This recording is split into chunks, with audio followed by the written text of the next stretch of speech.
Please remain standing, and I would like to invite Isabella Simmons to come up from Cumbie Elementary to lead us in our Pledge of Allegiance.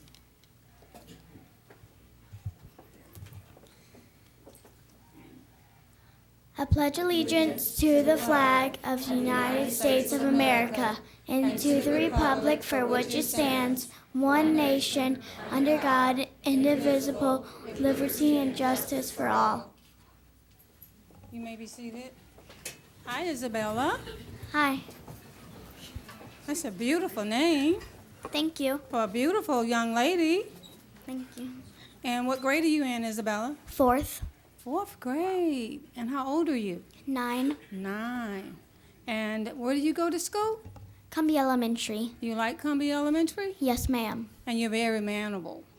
That's nice. And who came with you today? My principal, my mom, and my little sister. Oh, wow. Your sister is cute like you. Thank you.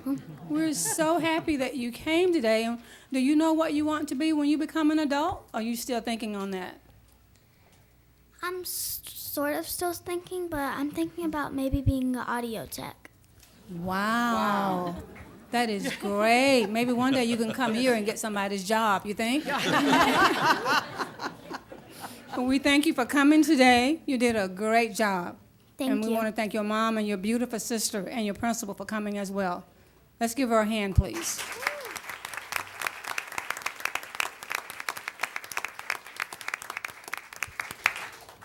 Thank you, honey. I'd like to call the meeting to order for today's date, which is January the 24th. I should have already done that before the pledge. The first item on our agenda is to accept the agenda for today's meeting. And Ms. Jackie, I know we have at least one or two revisions. Yes, we do. Revision to today's agenda include item R80, Bartow Senior High School Master Plan, Phase 1, add backup. Item R83, Project C00302, Fort Meade Middle Senior Upgrade/Replace Chiller and AHU Equipment, Replace Backup. That concludes the revisions for today. Thank you. And what's the pleasure of the board? Madam Chairman, I'd like to make a motion to accept the agenda for January 24th, 2017, school board meeting with the revisions as noted. Second. Thank you. It's been moved and seconded that we accept the motion for the agenda approval for today's meeting, January the 24th. Is there any discussion? If none, all those in favor signify by saying aye. Aye. Any opposed? Motion carries. And Ms. Jackie, I know we have quite a few special recognitions today. Yes, we do. First, I would like to ask Lori Cunningham to please step to the front for our special recognitions.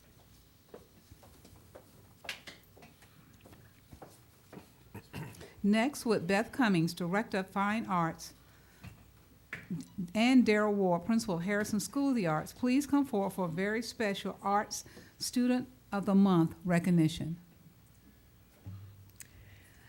Thank you, Mrs. Byrd, Madam Chairman, honorable school board members. It's always a pleasure to get the opportunity to stand in front of you because indeed we bring good news to you today, and we want to put the spotlight on a different place that we haven't looked at before in a board meeting, and that is the fact that the arts are accessible and are meaningful to every child in Polk County Public Schools. We want to reach every kid in Polk County. We have an organization in Florida called Very Special Arts Florida who does special recognitions for our students with different abilities. Please note the wording that I choose to use. All of us have different abilities. The man that I'm going to introduce you to is no stranger. You know him very well, but he has a different hat today, a different role. He not only is he involved every day as the principal at Harrison School for the Arts, he is also the president of the Florida Arts Alliance for Education. He also sits on the National Arts Education Council for the Americans for the Arts. And he is one of the newest board members of the Very Special Arts Florida. It is my pleasure to bring to you my good friend, Dr. Darrell Ward.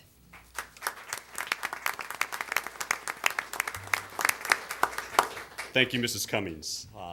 Honored board members, Superintendent Byrd, Mr. Bridges, it is my pleasure to be here today, as Mrs. Cummings said, representing the Board of Directors from Very Special Arts Florida. As Ms. Cummings referenced, Very Special Arts is a nonprofit private organization whose sole purpose is to champion and to promote arts access and arts programs for people of differing abilities. They do that through arts education programs that are offered in schools, in juvenile justice facilities, in community centers, and they also promote and champion art that is made by and for people with differing abilities. One of the things that they do, as Mrs. Cummings referenced, is they support various programs, recognition programs. And one of those programs is a Very Special Arts Student of the Month. So we are fortunate that the October 2016 Student of the Month in Polk County was a student from Polk County. So I am here to introduce him to you today. This young man, who we'll call up here in just a second, is an 8th grader at Blake Academy. He is a talented musician, both vocally and instrumentally.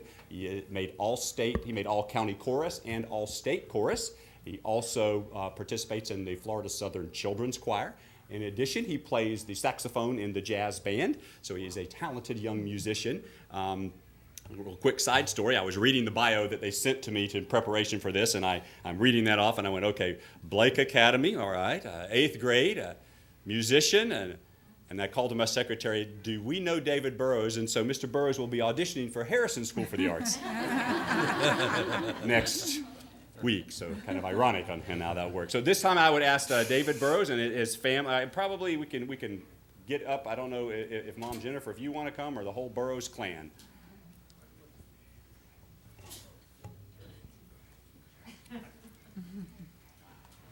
Certainly want to recognize Amber Salaz, his teacher, his vocal teacher, and Ms. Sybil Oldham, the principal at Blake Academy.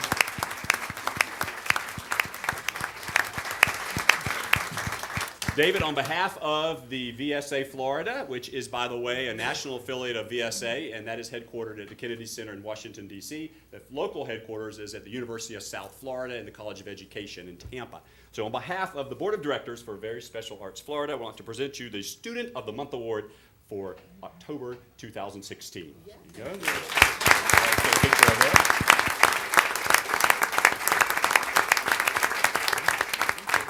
Hold still. This is the show me the money part.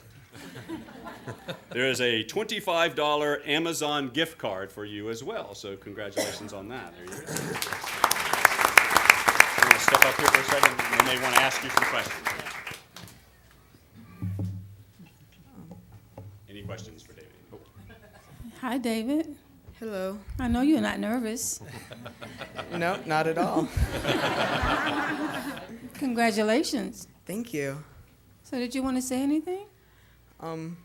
If there's anything, I don't really know what to say. I'm kind of speechless at the moment. Song to play. I'm not very good at decisions. I don't really have any favorites. How did you come to play all of these various things over the years? When did you start? I pretty much ever since elementary school, since my parents were both music teachers, I've always loved music. So I started off singing and I really liked it, and then I tried out new instruments and I decided I liked the saxophone a lot. So And so you have your parents with you today. I can tell that. I sense that. yes, ma'am. Are you going to introduce them to us, baby? Yes. This is Daniel Burrows and Jennifer Burrows, along with my grandmother, Sandra. Wow, that's nice.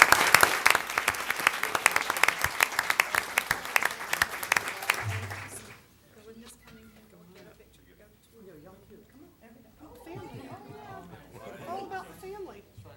Just go to the middle over there. Come over among them. Come on. Y'all too. Mr. Ward.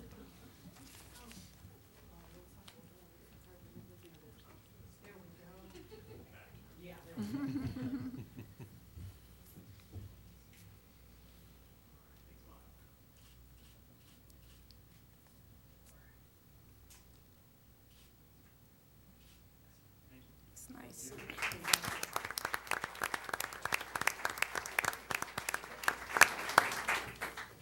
Thank you.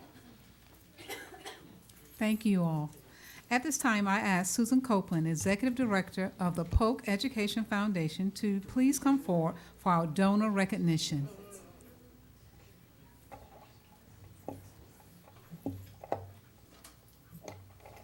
Good evening, everyone. As you all know, we had a wonderful Teacher and School-Related Employee of the Year event last week, and it is not possible without the generosity of our sponsors from the community. So before we do any presentations tonight, I'd like to thank those top-tier sponsors and just remind everyone what they've given.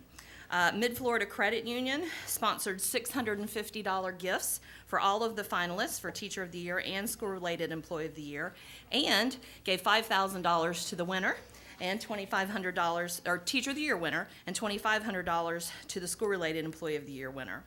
Regal Automotive Group provided the Teacher of the Year with a new car, and the Ledger did a focus piece on all of the finalists and winners. Our gold sponsors were Aramark, Florida Blue, Boswell and Dunlap, Citizens Bank and Trust, Mosaic, Public Supermarkets Charities, and Tampa Electric. We had 11 other silver level sponsors who helped fund the program as well. So again, a huge thank you to all of them. We couldn't have had that wonderful evening without them. So thank you.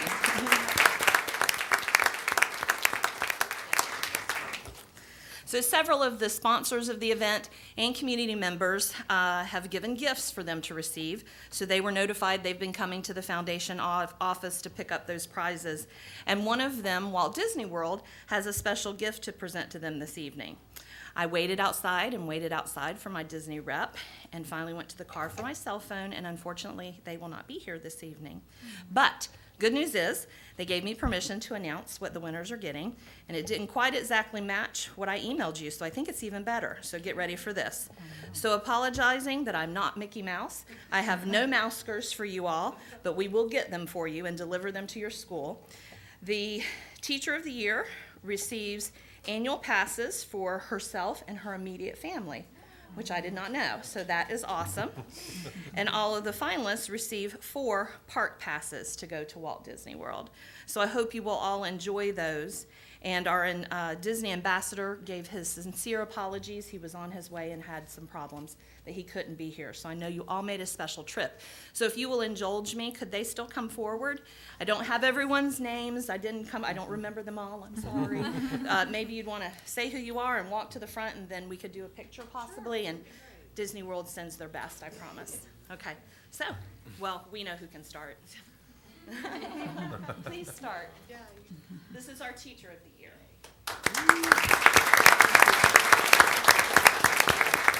So I am Lois Horn Diaz, and I am very appreciative of this. I'm overwhelmed, and wait till I tell my son. Who wants to be next? My name is Shane Erb, and I teach at Winter Haven High School, and I'm very honored to be named as one of the 7 finalists.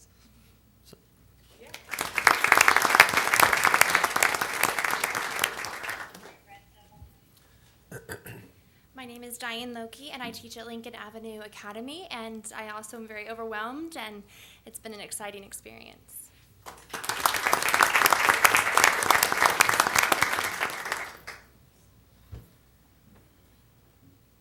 I am Jennifer Burnett, representing Caldwell Elementary, and yeah, surreal, overwhelmed, and very thankful, so thank you all.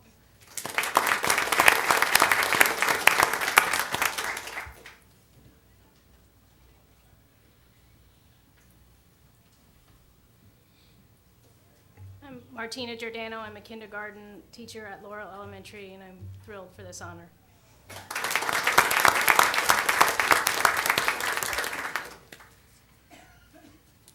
Hi, I'm Ashley Hiley, teacher at Spook Hill Elementary, and again, I echo what my fellow finalists have said. Very thankful, very honored to be considered one of the finalists. Thank you.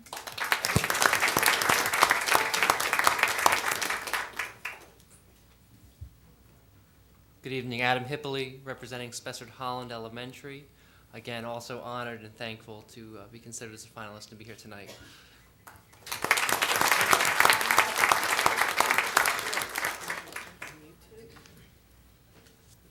You might want to get the principals to come up with them.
Next, with Ernest Joe, Senior Director of Equity and Diversity Management, and Diane Plowden,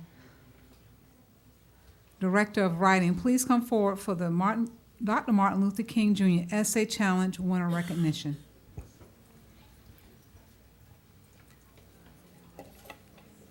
Superintendent Byrd, Madam Chair Fields, and school board members. It is with great privilege that I get to announce and present the students who are winners of the 16th Annual Dr. Martin Luther King Jr. Essay Challenge, sponsored by the Polk County Board of County Commissioners, Community Relations Advisory Council, and the Polk County School District. In honor and in remembrance of a man who demonstrated how an individual can change the world in a positive way, these students were challenged to compete by first researching and then composing an essay in which they had to expound on what Dr. King had envisioned or hoped to see, and what they can do today to promote or advance his dream. As we announce the winners, we would also like to acknowledge the schools, the staff, the principals, and especially the teachers for promoting, encouraging, teaching, and guiding the students through this process so that they could learn, grow in knowledge and experience, and be acknowledged and celebrated for their success. These students were honored at the Essay Challenge Breakfast held January 11th at the Bartow Civic Center, and many of you, as well as numerous community leaders, attended. And we experienced the first place winners in each category courageously sharing aloud their humbling insight and carefully crafted words that made their essays stand out among all the rest. So please join me in once again celebrating the achievements of these students. As I name the top 3 winners in each grade level group, the student winners in attendance will please come forward and join Mr. Ernest Joe so that we may honor them this evening. In the grades kindergarten through 2nd grade, and as I call the student, if the family would stand and if the teacher and principal and anyone else here celebrating their honor this night, if you'll stand as well. So the 3rd place winner for kindergarten through 2nd grade is Hunter Bradley, a 2nd grader at Frostproof Elementary. And if Hunter's here, if you could come down, please. Whose teacher is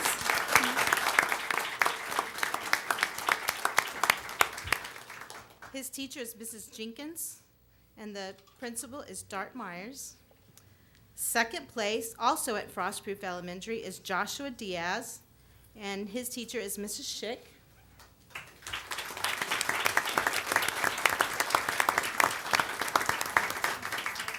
And 1st place is LaDerica Henderson, also a 2nd grader at Frostproof Elementary, and her teacher is Mrs. Byling.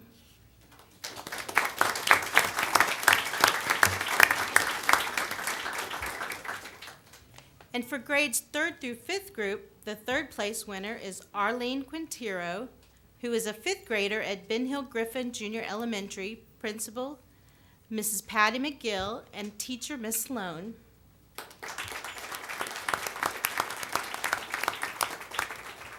Second place is Noah Jacob, a 5th grader at Lincoln Avenue Academy, principal Mrs. Evelyn Holan, and teacher Miss Dort.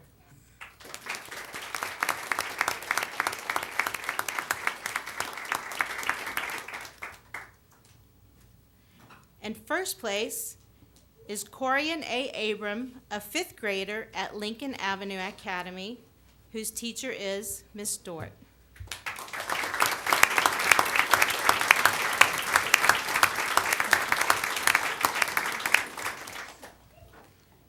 In the middle school group, we have 3rd place Chloe Winslow, an 8th grader at Lawton Childs Middle Academy, principal Mr. Brian Andrews. 2nd place, Abel Abraham, an 8th grader also from Lawton Childs Middle Academy, whose teacher is Miss Naramore.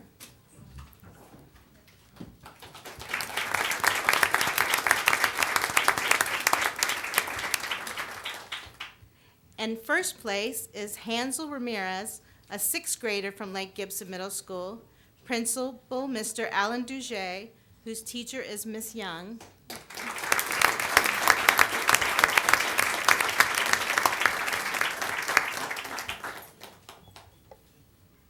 And for the high school group, the winners are third place, Carter Blair, a freshman from Auburndale High School, Principal Mr. John Hill, whose teacher is Miss Weber.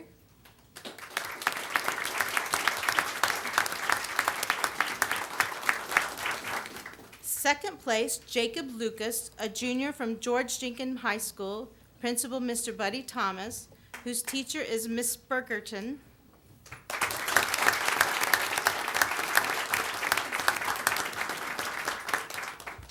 And first place is Artia Mathis, a freshman also from Auburndale High School, Principal Mr. John Hill.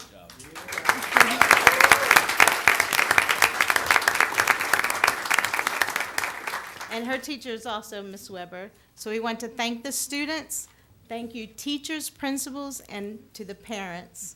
And you did a wonderful job. We thank you for your words of wisdom and for honoring such a great man. Thank you very much. I'll also take time to thank Ms. Plowden and her department. Each year, this is a project, and I want to thank the Board of County Commissioners, also with the CRAC committee. Each one of these young folks took home a paycheck for their efforts, and we are thankful for the fundraising that took place there. So we want to keep that partnership with the Board of County Commissioners. So thank you, young people. Thank the teachers and the principals again, and we're excited about the writing that takes place. Congratulations. Thank you, too.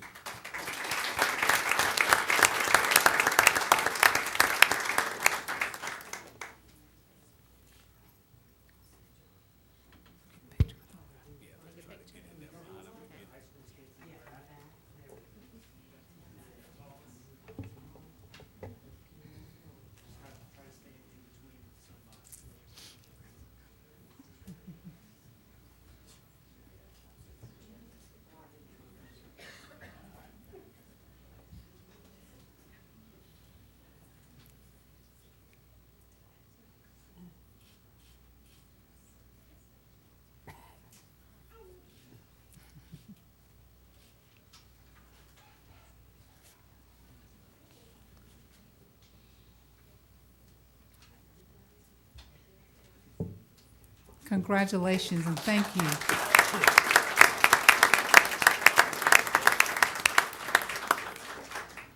Finally, would Hazel Sellers please read the Black History Month Proclamation, accepting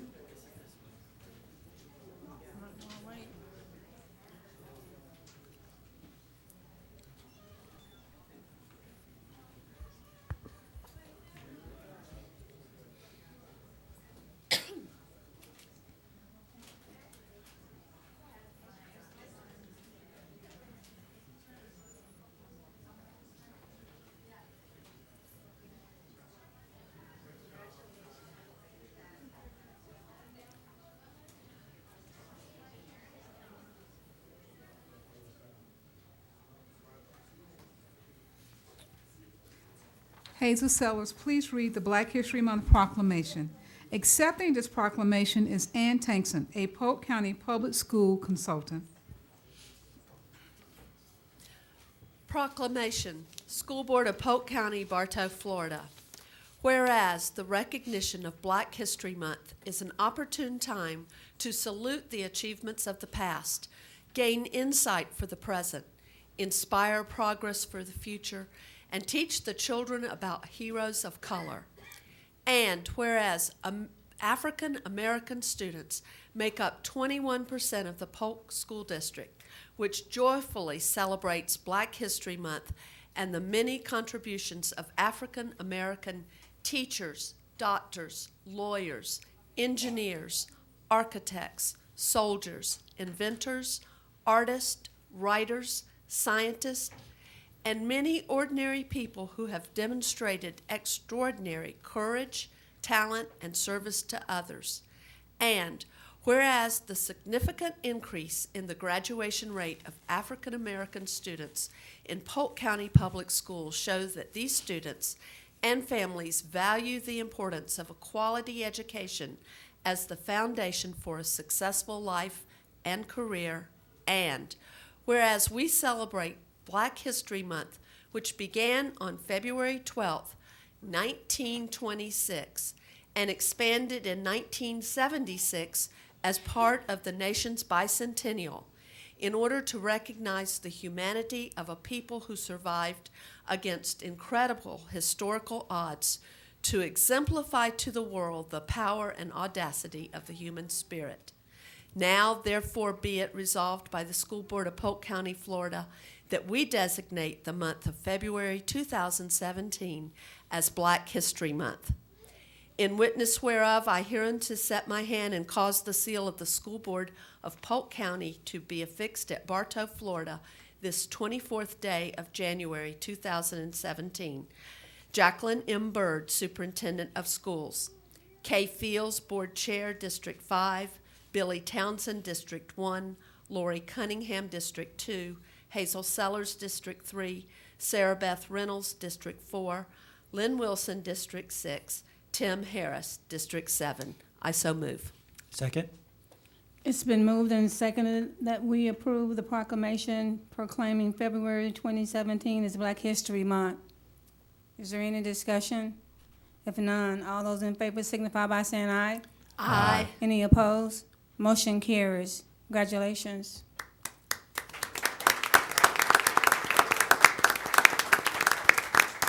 Ms. Ann, you gonna have comments? Just a word.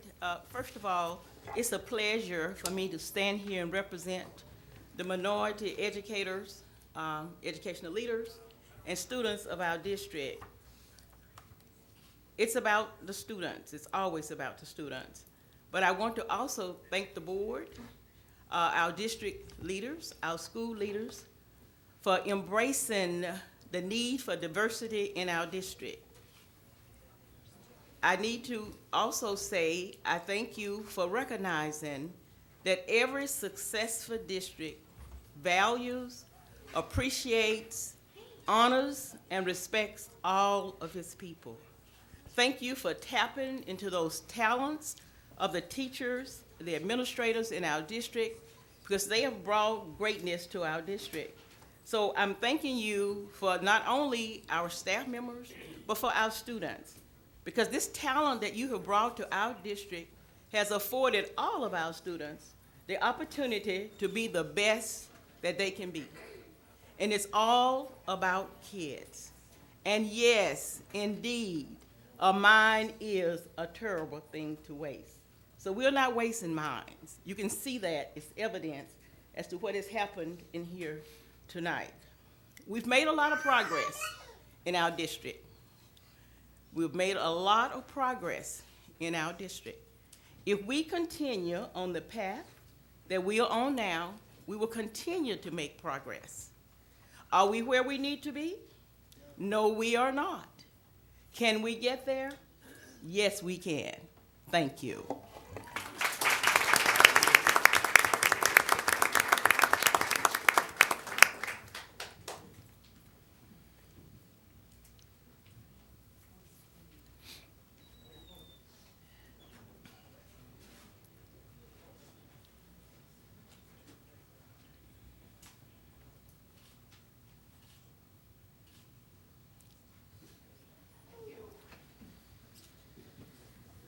Thank you, and this concludes our special recognitions. Thank you, Ms. Jackie.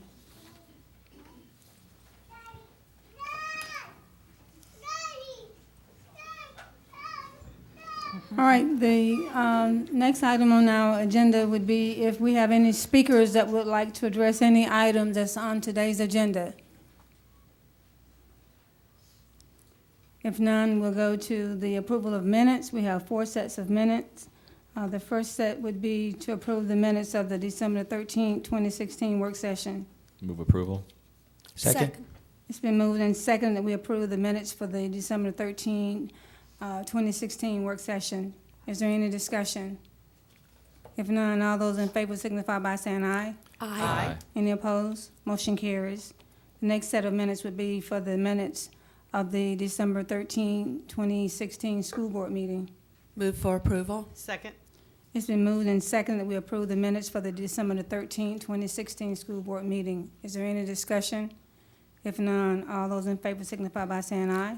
Aye. Any opposed? Motion carries. The next set of minutes would be the minutes of the December the 13th, 2016 grievance hearing. Move approval. Second. It's been moved and seconded that we approve the minutes for the December 13, 2016 grievance hearing. Is there any discussion? If none, all those in favor signify by saying aye. Aye. Any opposed? Motion carries. And the last set of minutes would be to approve the minutes for the December 13, 2016 special school board meeting. Move approval. Second. It's been moved and seconded that we will approve the minutes for the December 13, 2016 special school board meeting. Is there any discussion? If none, all those in favor signify by saying aye. Aye. Any opposed? Motion carries. The next item would be a motion to approve the consent agenda. So move. Second. It's been moved and seconded that we approve today's consent agenda. Is there any discussion? If none, all those in favor signify by saying aye. Aye. Any opposed? Motion carries. We don't have any new administrators today, so we'll go directly to our regular agenda. And the first item is to approve the contract with Highlands Youth Academy for $499,464. So move. Second. It's been moved and seconded that we approve the contract with Highlands Youth Academy. Is there any discussion? If none, all those in favor signify by saying aye. Aye. Any opposed? Motion carries. The next item is to approve the contract with Pace Center for Girls, $369,048.40. Madam Chair, I make a motion to approve the contract with Pace Center for Girls. Second. It's been moved and seconded that we approve the contract with Pace Center for Girls. Is there any discussion? If none, all those in favor signify by saying aye. Aye. Any opposed? Motion carries. The next item is a motion to name the gymnasium at Mulberry Senior High in honor of Colin Smith, and Ms. Sellers is going to do that. Madam Chair, I make a motion to name the gymnasium at Mulberry High School after Mr. Colin Smith. Second? It's been moved and seconded that we name the gymnasium at Mulberry Senior High in honor of Mr. Colin Smith. And I know that Ms. Sellers have some comments. Yes, and I wanted to know if there was anybody from Mulberry here. I did not see anyone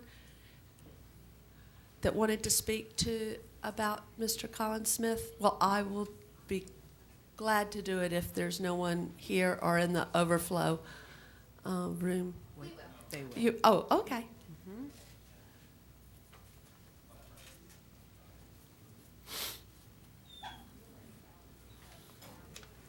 Good evening. Tracy and I will just speak on behalf of Mulberry High School alumni. What a positive impact that Coach Smith made on our lives. He is a wonderful figure in the Mulberry community, and this is a great honor for he and his family and all of the students that he's touched over the many years of his service to the community.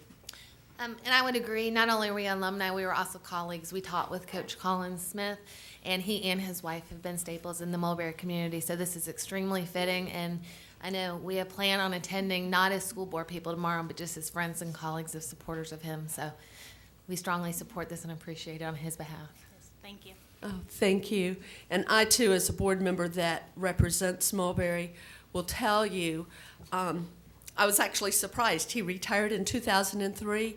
I will tell you, I don't think I have visited Mulberry High School, any chamber event, any community event that I don't get to talk with Mr. Colin Smith. He is at that high school, I want to say every day. Every day that I appear there, it seems that Mr. Colin Smith is there. He remembered my son, who played baseball for Mulberry High School so many years ago. I will not tell you how old he is. He served there for 35 years. He's coached many, many sports, and he's now vice mayor of Mulberry. You cannot have a community member, former educator, that has given more to Mulberry than the Smith family and Mr. Colin Smith. So I know the whole city of Mulberry is excited about this, the high school is, and I am so appreciative of the service that he has given both to Mulberry High School and to his community. And with that, I wholeheartedly support the naming of the gymnasium after him. Thank you, Ms. Sellers. And the motion on the floor is to name the gymnasium at Mulberry Senior High in honor of Mr. Colin Smith. If there are no further comments, all those in favor signify by saying aye. Aye. Any opposed? Motion carries. So we congratulate Mr. Colin Smith and thank him for his service to our community. The next item on the agenda is to approve the Bartow Senior Master Plan. I don't know if Mr. Davis is gonna maybe talk a little bit about that, Ms. Byrd, Ms. Jackie? Yes, he's prepared.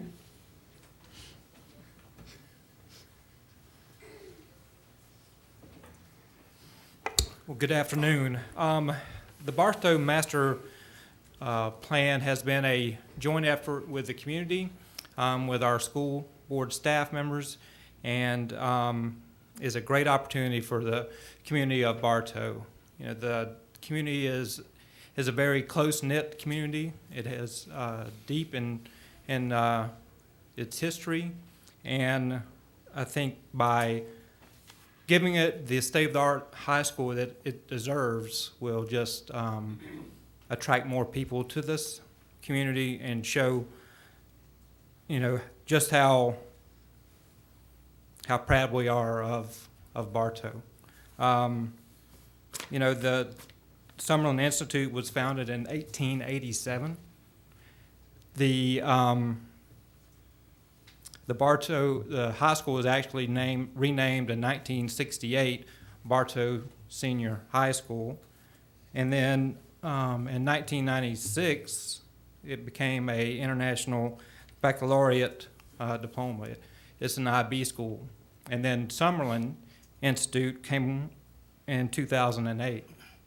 So it has 3 schools in one, and it's growing leaps and bounds, and I can't be happier if this project gets approved tonight to be a part of this project.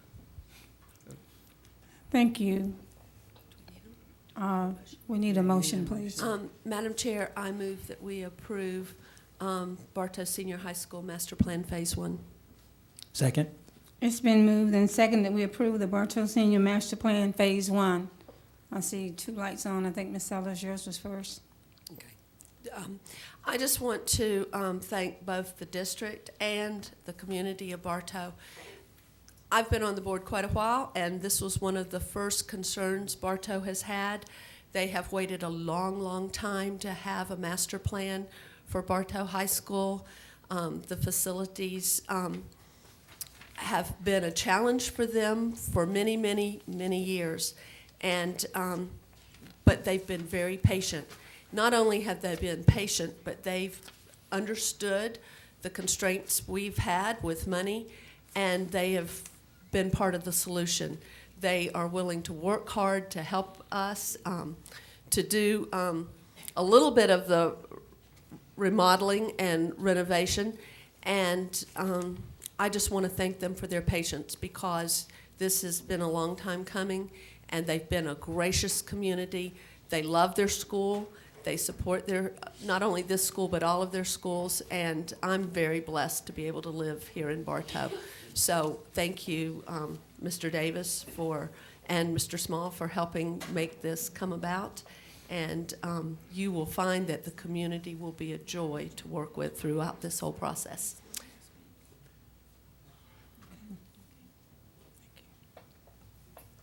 Thank you. Mr. Townsend? Yes, thanks. I also am very supportive of the project, but I was going to ask Rob to just take a moment or two to lay out some of the basics for the public. It's, you know, what the cost is, that it's phase 1, and that it's related to the sales tax, just for a moment or two. Okay. A master plan, especially in an existing high school, takes several phases. We're $17.5 million hopefully will be approved tonight, so that we can start phase 1. Phase 1 will actually, we will go from 30,215 square feet to 83,000 square feet in the high school. It's a huge huge gain in square feet and student station. The remodel process will take, it could take up to 30 months in phase one. There's a process that we have to bid. It could go, there's a design process. So it's not something that we can turn around real quickly. We're not breaking ground. We're actually taking portions of older buildings, bringing them down, and then building new buildings that will be 2 stories high.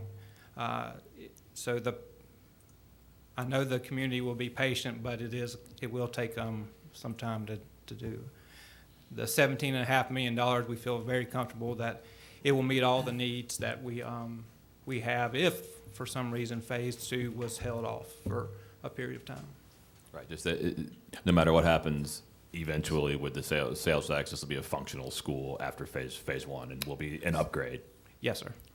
Just kind of gives an example of the extent and size of overhauling a high school, right?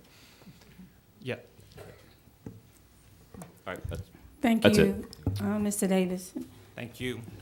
I would just want to reiterate that these funds are coming from our sales tax revenues. And I agree with Ms. Sellers, it's been a long time, but thank God that the time has come where we can start seeing some improvements for the Bartow High School. If there is no other discussion, all those in favor signify by saying aye. Aye. Any opposed? Motion carries. The next item on our agenda is to approve project number 01711, which is the Employee Health Clinic remodeling. So moved. Second. It's been moved and seconded that we approve project 01711 for the Employee Health Clinic remodeling. Is there any discussion on this item? Mr. Townsend? Yeah, I just want to say briefly that the health clinics, I think it's very clear to everybody, one of the great success stories that we've had here. It certainly predates me, so I give credit to whoever put that together. My understanding of that is that it was a very strong collaboration between our teachers and staff and the board as a whole and our district as a whole. I think when we work with that kind of collaborative spirit, we do things that are leading practice and leading edge, and I hope that we'll take that to heart as we think forward. Thanks. Ms. Sellers? I just wanted to say the similar thing and let people understand we're able to expand this because of the huge success, and this is one of the things that is a win-win for everyone. Our employees benefit greatly from getting services that are of no charge to them, and it benefits our health plan in that it is more economical for us to provide those health services than to pay for those health services at another clinic or hospital or doctor's office. So this has been a wonderful venture. I thank my board members that were here when we voted to do this, and it has been a good collaboration. And we talked a little bit today about maybe when there would be a third clinic open. This one is in the Lakeland area. We have one in Haines City, and hopefully in the near future we'll be able to open a third one so that there's easy access for every one of our employees in Polk County. Thank you, Madam Chair. You're welcome. And the remodeling is actually adding 4 examination rooms. And I've been out to the clinic a couple of times, and the people are so nice, and the services are very good. So I think it's a blessing for us to be able to add 4 more examination rooms, and I hope that we'll be able to go to another pocket of the community within the very near future to add another health clinic for our staff. If there's no other comments, all those in favor signify by saying aye. Aye. Any opposed? Motion carries.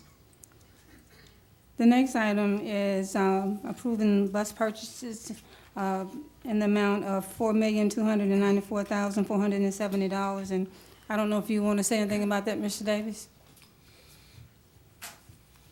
Yes, ma'am. And the 39 buses will be about 6.1% of the entire fleet of replacement buses. The state recommends a 10-year replacement cycle. We're actually over a 15-year replacement cycle, so the buses are very much needed. It will take 39 more buses that do not have seat belts or air conditioner off the road. So we are, we'll be very pleased if this passes tonight, because the district is in dire need of those 39 buses, and actually more. But those 39 buses would be a great blessing. Thank you. And what's the pleasure of the board? Madam Chair, move approval of item R93 bus purchases totaling $4,294,470. Second. It's been moved and seconded that we approve bus purchases in the amount of $4,294,470, which would be 39 buses, new buses. Is there any other discussion? If none, all those in favor signify by saying aye. Aye. Any opposed? Motion carries. The next item on our agenda is to approve a white fleet purchase in the amount of $490,254.32. Did you want to say anything about those, or? I just think it's important for the public to know I agree. what we're doing. Especially when you're spending that type of money.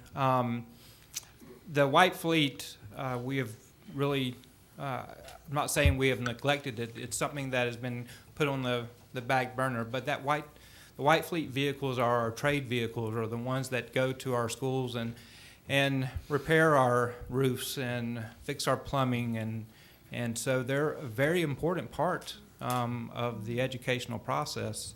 And those vehicles are on their last leg. So we are able to purchase over 20 white fleet vehicles that will replace vehicles that are, some of them are 15 years old, some of them have 300,000 miles on them, and they will go to great use for our district, and they're more economical. They get better fuel mileage. Some of the vehicles that we have in our fleet, we can't even get parts for any longer. So if approved, that also would be a great blessing. Madam Chairman, I'd like to make a motion to approve the white fleet purchase for the 2016-2017 school year in the amount of $490,254. Second. It's been moved and seconded that we approve the white fleet purchase in the amount of $490,254.32. Is there any discussion? Mr. Townsend? Sorry, Rob, just one more question. Madam Chairman, this sort of relates to your point, I think, this morning about where we're getting the cars from, or the vehicles from. I think that it's an out-of-county contract, which is fine. I'm just curious, can you quantify the value we're getting by not buying a local contract? Yes, sir. There are no local vendors at this point in time that have a contract with the state of Florida. We have, so that would cause the district to go through an RFP program to try to bring in districts or dealers to, price out vehicles that we're looking for. So the state does a contract for fleet vehicles, and their prices are extremely hard to beat, because they're not doing it just for a district; they're doing it for the entire state of Florida. So our cost savings by going with the state contract is extremely high. So what we're doing in a sense is buying from an existing pool. There's a big pool of these cars, and vehicles, and we're just sort of pulling out of it. Yes, sir. Okay. Thank you. Okay, we have a motion on the floor to approve the white fleet purchase in the amount of $490,254.32. If there's no further discussion, all those in favor signify by saying aye. Aye. Any opposed? Motion carries. And the next item we have is superintendent's comments. Thank you. A special board meeting will be held at 9 a.m. on Tuesday, February the 14th, in the auditorium, to be followed by the work session held in the superintendent's conference room. A work session will also be held on Tuesday, February 28th at 12:30 p.m. in the superintendent's conference room, followed by the 5 p.m. school board meeting in the auditorium located at 1915 South Floor Avenue, Bartow, Florida. This concludes my comments. Thank you. Thank you, Ms. Jackie. And Mr. Bridges? Madam Chair, one item. Florida law allows the school board to meet privately with its counsel to discuss litigation strategy in connection with cases that are currently pending. I'm required to announce in a public meeting that I wish to meet with you for that purpose. I'm doing that. We'll schedule it at either the work session on the 14th or the 28th. I'll coordinate that with the superintendent's office, and my office will prepare the necessary public notice. Thank you, ma'am. Thank you, Mr. Bridges. And we don't have an auditor's report. And our next item on the agenda would be board members' report. And we'll start with Mr. Townsend.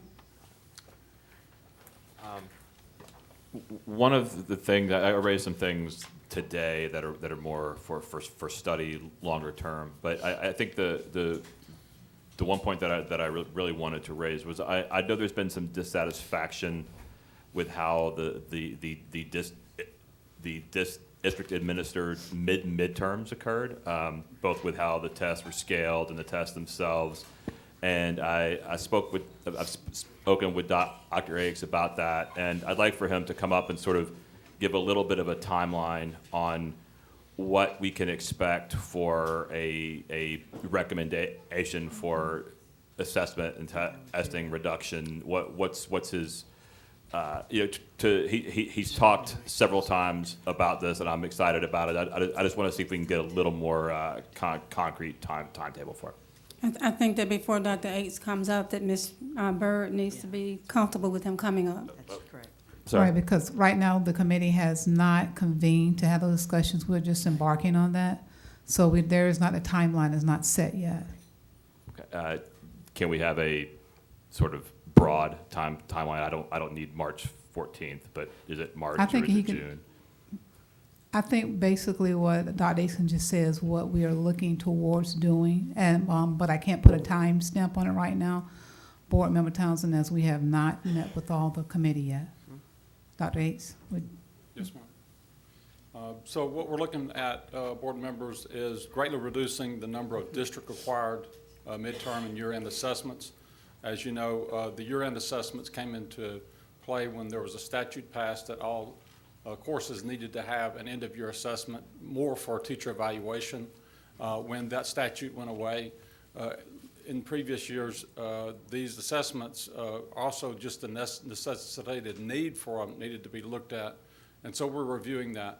What we want to do is, instead of going to a summative assessment at the end of the year, is really work with teachers to create formative assessments within our new platform to really be able to assess a unit of teaching and learning. So I would look to be able to greatly reduce those required assessments and bring back a plan to the school board where we're looking at this to be able to shape instruction instead of a summative end assessment at the end of the year. And I think that they'll greatly reduce the amount of stress and testing at the end of the year and at midterms also. thank you. Good. Can we expect that recommendation by the end of the year, by the end of the school year? Yes, they're working on that to bring that to you. Okay. Yes.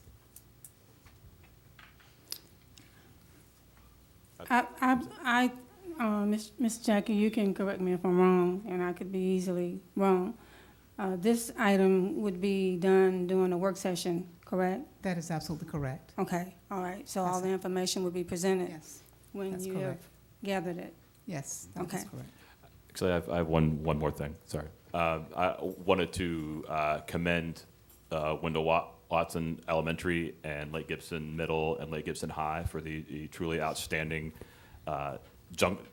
Jungle Book presentation that they did a week or so ago that I attended.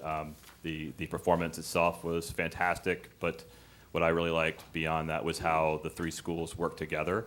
I think it's a model for enhancing the communities that grow up around schools and using them to bind those communities together. I want to see more of that. I want to see more generational or sort of age pyramid activities. I think those are a good thing, and I'm very pleased. And I want to give a lot of credit to Jessica Godier, who's the music teacher at Wendell Watson, who spearheaded that for the last year, and I'm sure spent a lot of uncompensated time putting that together. So thanks. Thank you. Ms. Cunningham. Thank you, Madam Chair. Just a few things. I first want to start the evening out by once again congratulating our Teacher of the Year this year from our Bruce Wagner Elementary School, Miss Lois Horn Diaz. I thought she was a very eloquent, lovely lady when she came up to the podium to accept her award. I was totally shocked that she was chosen for the year, and I know she'll be a wonderful ambassador for Polk County. And I also want to congratulate Miss Maureen English from Dundee Ridge Middle Academy as our school-related Employee of the Year. Once again, a lovely lady with a wonderful background, and to think that we have her in education to impact our kids was just totally awesome. So to me, though, I must say, as I walked around the room, there were close to, I think it was 992 reservations for the annual banquet, which I thought was terrific. Every teacher and every finalist to me is a winner, because each of you impact our children in such a profound way every single day. So a special congratulations to the finalists as well, and to all of our teachers who are not necessarily recognized, but we know without your hard work and dedication, our kids wouldn't excel the way they do. So just a thank you to everybody for that. And I also want to say thank you to Ms. Susan Copeland for putting on such a wonderful event.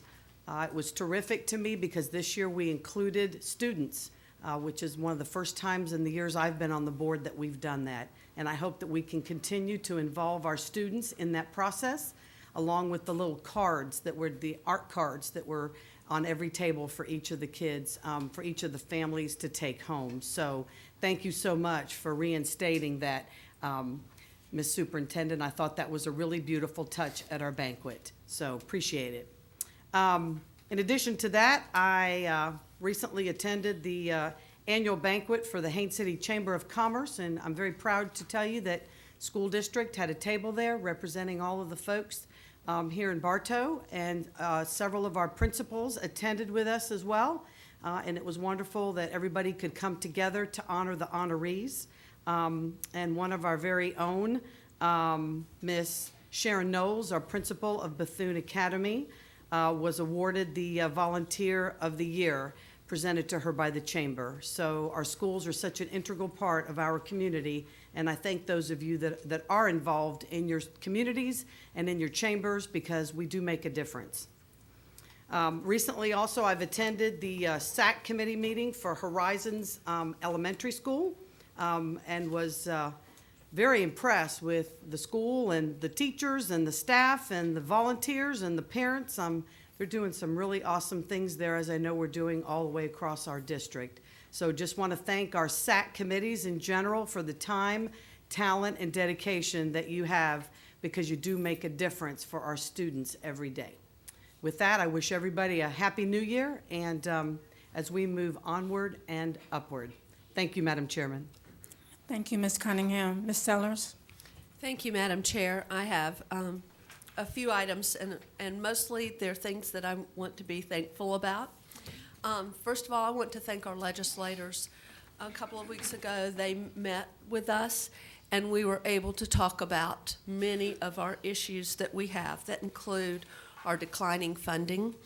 I think they heard us when we said that we realized the funding of $10 less per student this year was very hurtful to us, devastating, as a matter of fact. We were able to talk about evaluation and testing and the issues that brings. And for me, they listened to the effects that poverty has on our school system and the issues and challenges that come with that.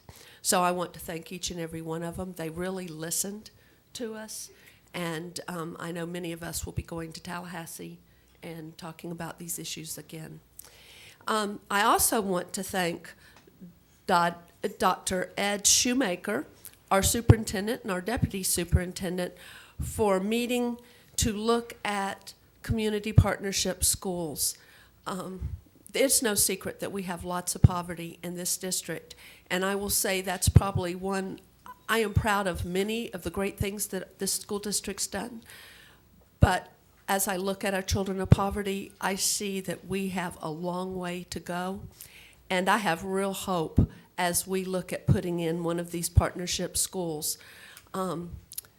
Children of poverty need so much more than we have the resources to give them in order for them to be successful.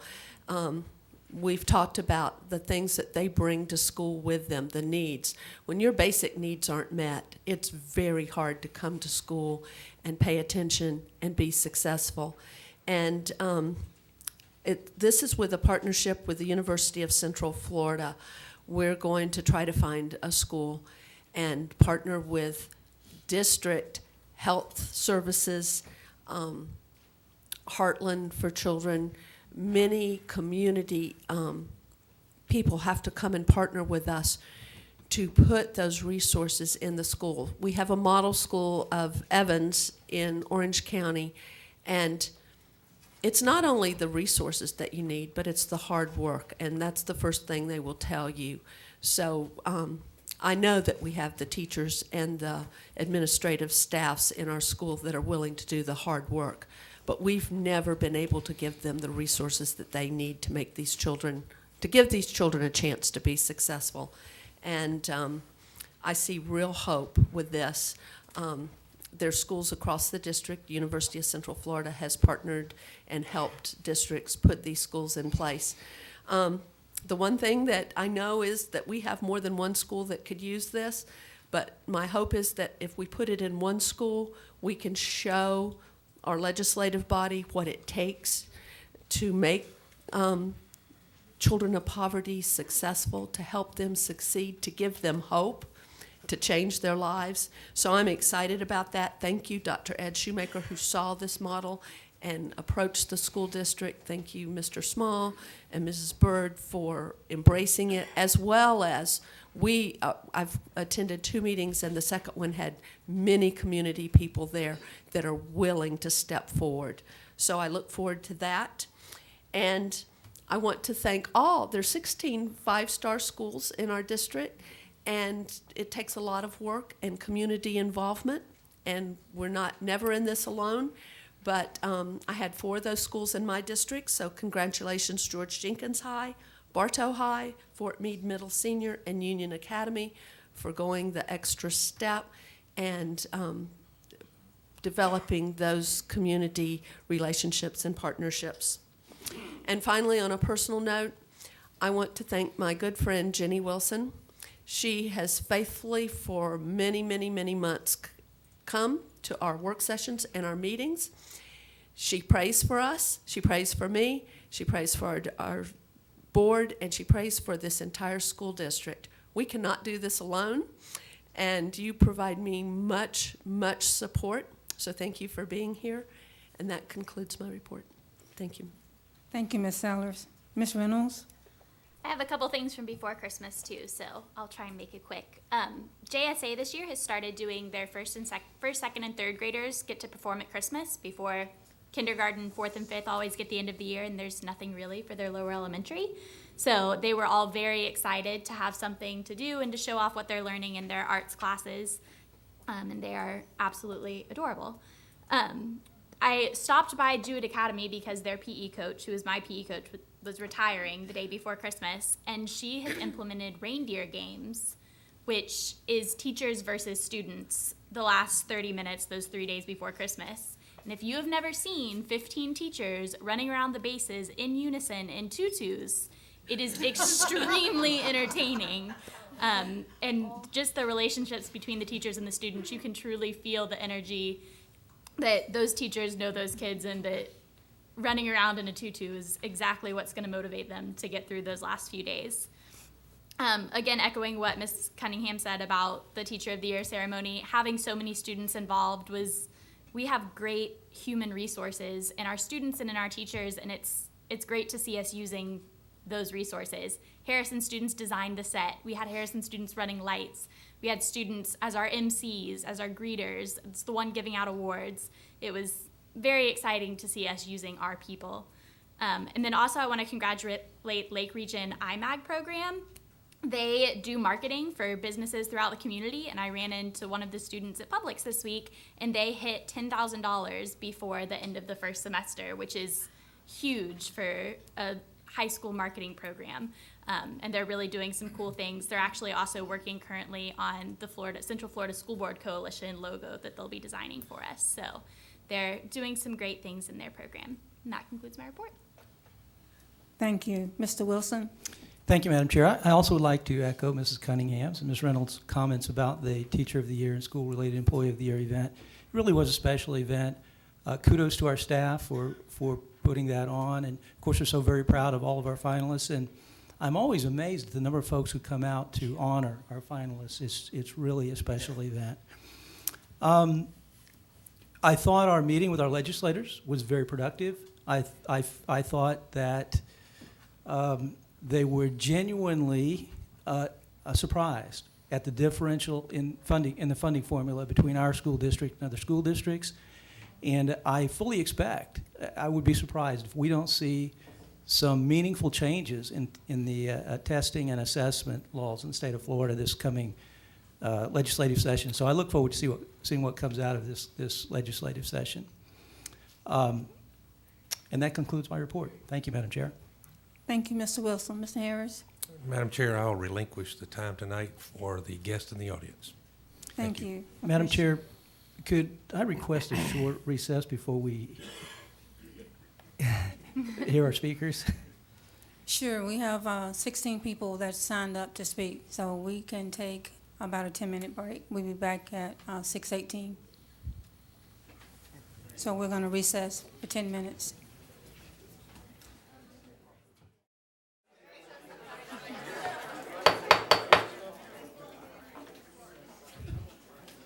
I'd like to call our meeting back to order, please. And before we do our public comment section, I would like for Mr. Bridges to have a couple of comments, please. Ladies and gentlemen, the chair has asked me to talk a little bit about impasse and about the rules of engagement for this evening. And if you'll bear with me, this is not a very good bedtime story, but I think these are things that I probably ought to lift directly out of the statute and the policies for you. If after a reasonable period of negotiations concerning the terms and conditions of employment to be incorporated in a collective bargaining agreement, a dispute exists between a public employer, the school board, and a bargaining agent, an impasse shall be deemed to have occurred when one of the parties so declares in writing to the other party and to the commission. This has happened. I have a reasonable suspicion that several of you are here to speak about impasse, so nice to talk about this right up front. Prior to the declaration of impasse, the parties must engage in meaningful negotiations on the mandatory subjects of bargaining that have been raised at the bargaining table during contract negotiations. The parties do not have to be deadlocked in negotiations before impasse is declared, and there's nothing that would keep the parties from continuing to negotiate after impasse has been declared. A word about the role of the school board. When it comes time to resolve an impasse, the school board sits as a legislative body. And the legislative body's statutory impasse responsibility requires a fundamental fairness and impartiality. Florida law contemplates that the status of the public employer and legislative body converts from a disputant in the process to a representative of the public, which includes the interest of the public employees. Therefore, this duty of fairness attaches to the public employer / legislative body upon the rejection of the special master recommendation through the public hearing that will be held by the legislative body. This is important because there will come a time when there is an insulated period during which once these things have come to pass, once either the parties have agreed to waive an appearance before a special master or we've received the order and one party has rejected, then at that point the school board will be isolated Because they're going to be sit as the legislative body that has to decide a dispute. And at that point, neither the superintendent and her team nor the unions and their team will be able to speak to the school board about that matter. Until that time, we can continue to negotiate. The school board can continue to meet in executive session with the superintendent.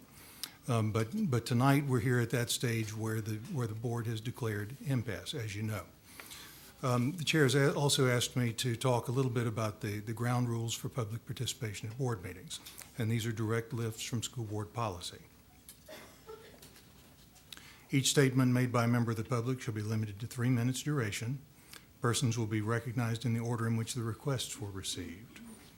Rather than all members of groups or factions for or against a proposition addressing the board at meetings in which a large number of individuals wish to be heard, the board encourages representatives of such groups or factions to address the proposition in their representative capacity. Attendees must register their intention to participate in the public portion of the meeting upon their arrival by completing a speaker's form at the entry of the meeting hall, indicating his or her support, opposition, or neutrality on a proposition, and indicating his or her designation of a representative to speak for him or her, or his or her group on a proposition if he or she so chooses.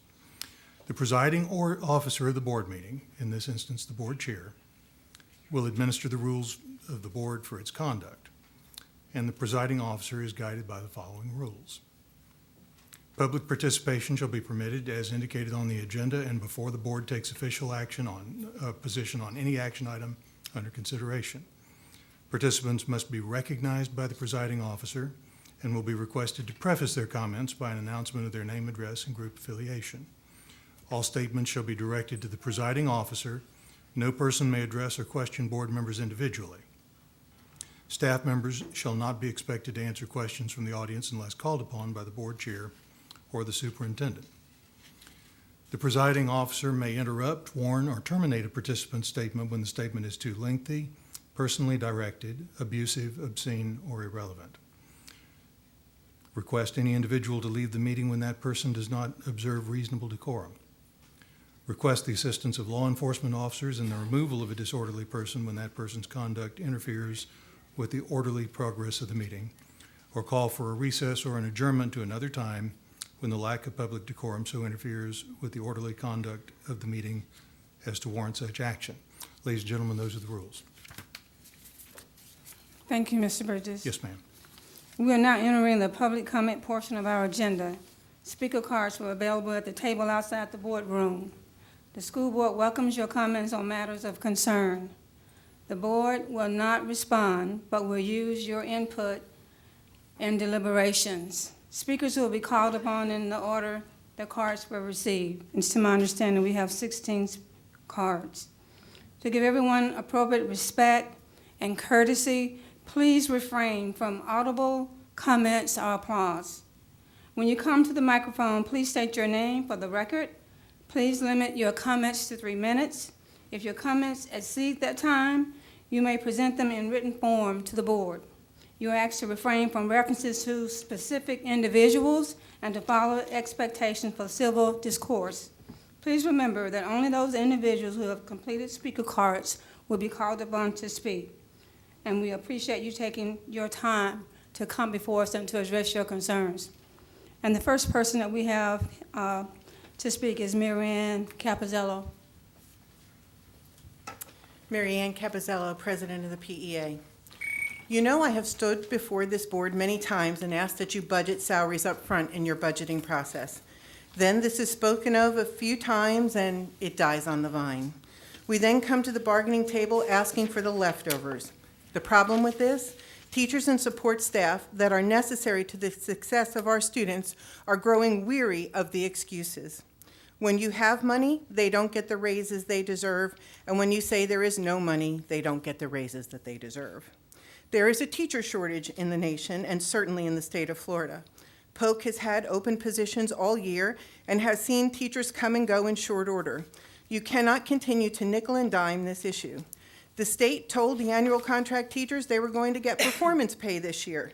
You say the state didn't send enough money. They, the teachers, wonder why you didn't plan better for this event. Your professional services teachers, your most experienced teachers, those teachers expect their steps. They're in the contract. They wonder why you were surprised by this every year and why you fail to plan. Tallahassee blames you, and you blame Tallahassee, and your employees are the monkeys in the middle, and they don't enjoy the game. Health insurance, you say? Trust us. We know we need to bargain the issue, but you don't want to put a guarantee in the contract in writing, and you want to take the plan out of the contract. How can we trust you? You start with a $13 million proposal, stated you needed that money, then you stated, never mind, status quo. Teacher evaluations, what change do you want? We don't know. Not a single proposal, other than stripping the manual from the contract, came to the table. Not a single proposal. Oh, and by the way, the duly bargained teacher evaluation committee has not met once this year, not once. Teachers are concerned about the validity of your tests. We still do wild curving, and the Cronbach Alpha has not been proven to be very reliable. They then have seen the state board demand teacher movement that is not in line with the current law. Then, when we stepped up to the plate and stood with you when the state ran roughshod over you, we bargained language to help you get our top school plans passed. When the teachers stepped up at those schools and signed contracts to say that they would take the professional risk to stay with their students, their thanks, you want to strip their contract. Bipartisan support is mounting in Tallahassee, and I've given you information on that. Senators like Tom Lee have said so publicly. They are looking to fix the broken system. We expect a bill to drop this week. There is even talk of repealing VAM because of its convoluted nature. While some are listening, you are fighting the wrong fight. Join us to fix the problem. Stand with your teachers, not against them. And if you want to fix something, why don't you bring forward a proposal? Advanced degrees matter, and you should acknowledge that with pay. An arbitrator, a circuit court, and a district court of appeals said so. Our team felt from day one that your Tallahassee attorneys had no desire to bargain. Their demeanor and action showed that. There was no honest intent to come to agreement. We hope that we'll see a different tenor at the mediation table. Thank you.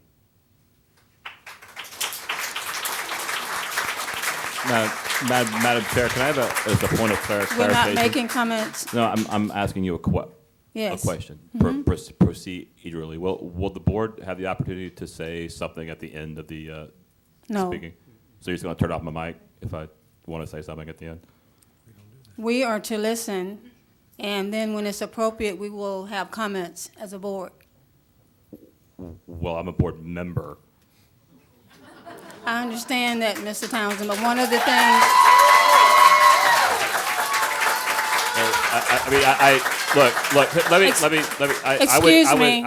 Excuse me, please. First of all, please be respectful, and please refrain from the applause, because we're going to be here all night if you do that. And maybe it's okay with you.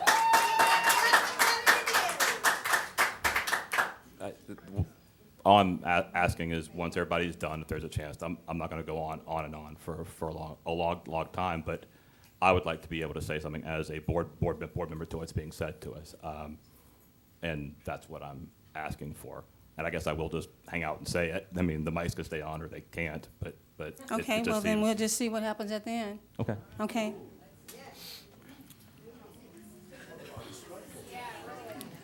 All right, we're not going to have the outbursts in the audience. Please be respectful. We're respectful of you. Please be respectful of us. Hey.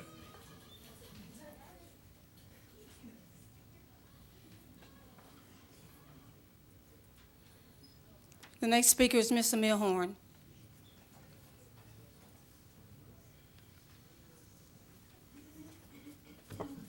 Good evening. I'm Larry Milhorn. I'm the president of ASME. I represent your bus drivers, your custodians, your food service workers, your maintenance workers. And I was going out to dinner with my wife and her mom on a Friday night, and I got a phone call, which was declared at 4:18 impasse to me. I really think that doing an impasse that way was really disrespectful to me and the people I represent.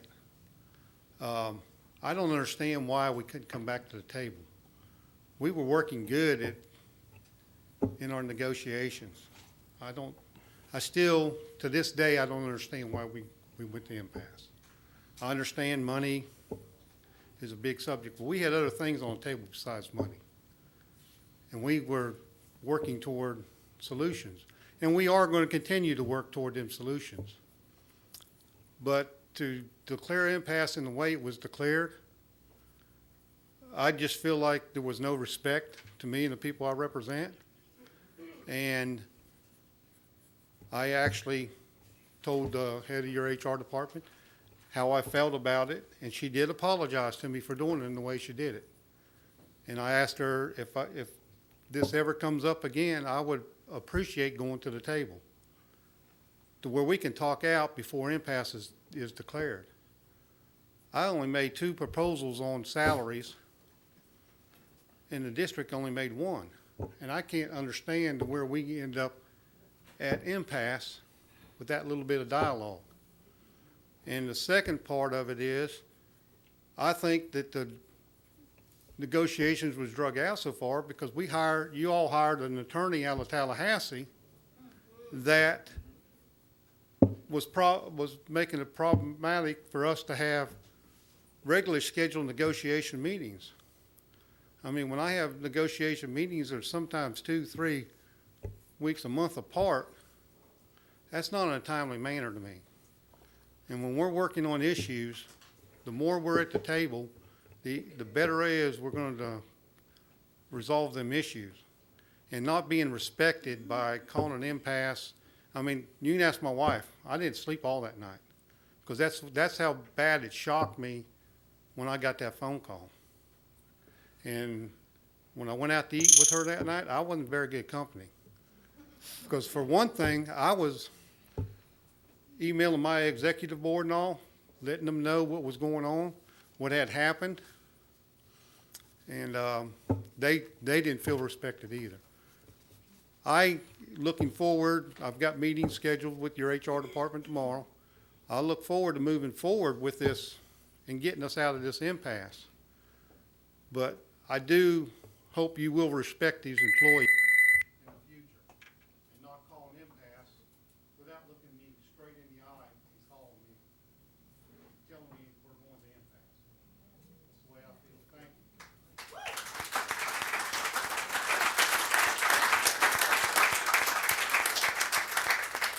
Christy McCullough.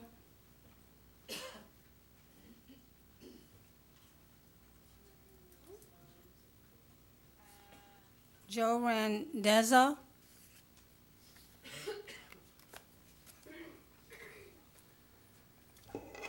Good evening. My name is Joe Randazzo. I came here to speak about something else, but in hearing what I've heard tonight, I am genuinely surprised, not only as a resident of this county, but as a taxpayer in this county. Your own attorney just stated that before impasse is to take place, meaningful negotiations, I believe is the exact term. Meaningful negotiations does not mean making one presentation, the other side makes a presentation, and you declare impasse. That is not negotiations. That's control. You have failed this county in representing and doing your fiduciary responsibility in providing, as the second greatest employer in this county, the right for these people to get a fair and decent wage. You have a retention problem. Did you ever think about why you have a retention problem? You have a number of young people who come into this district to teach and leave after 1, maybe 2 years because their classmates make 3 times what they make and have to work less. Do not bring work home and do not go in early and leave late from work. You need to reconsider your position in all this and provide for this county, the people who elected you, the fiduciary responsibility that you have and negotiate properly. Ladies and gentlemen, I have to tell you, I listened to all the praise that was expounded upon at the beginning of this meeting about how wonderful these teachers are, and yet, you slap them in the face without providing them any meaningful negotiation. I'm going to tell you something. Praise is wonderful, but it doesn't put any bread on the table.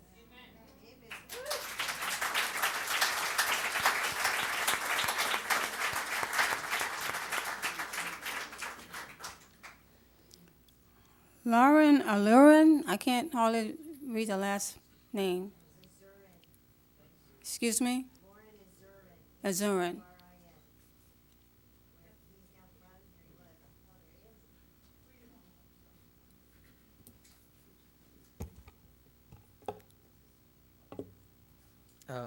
Hello, my name is Lauren Azurin. I'm a student from Haines City IB East, and I hold myself accountable to my own free will to speak on behalf of the rights of my teachers to gain the minimum requirements for a wage that they can survive on. It becomes necessary to recognize the lack of payment our teachers receive in relation to their devotion towards their student. My chemistry teacher spends 4 hours in 3 months to help me work on my equations, on my science fair, and any other relations that I can't display with my parents. My history teacher helped me pass my AP exam by working for 3 weeks on her own time without any pay or reparation for it. And without their help, I wouldn't have passed my AP exams. And to know that my chemistry teacher has 2 jobs, and to know that my history teacher can't even afford to feed herself and her own cats.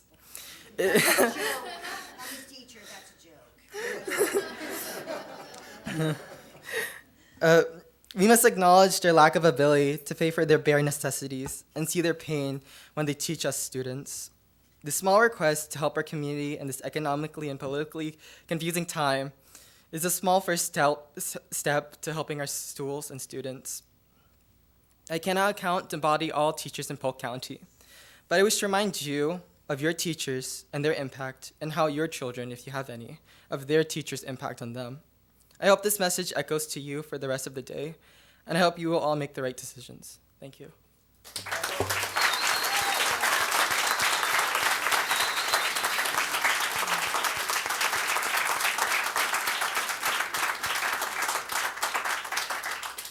Jalen Baxter.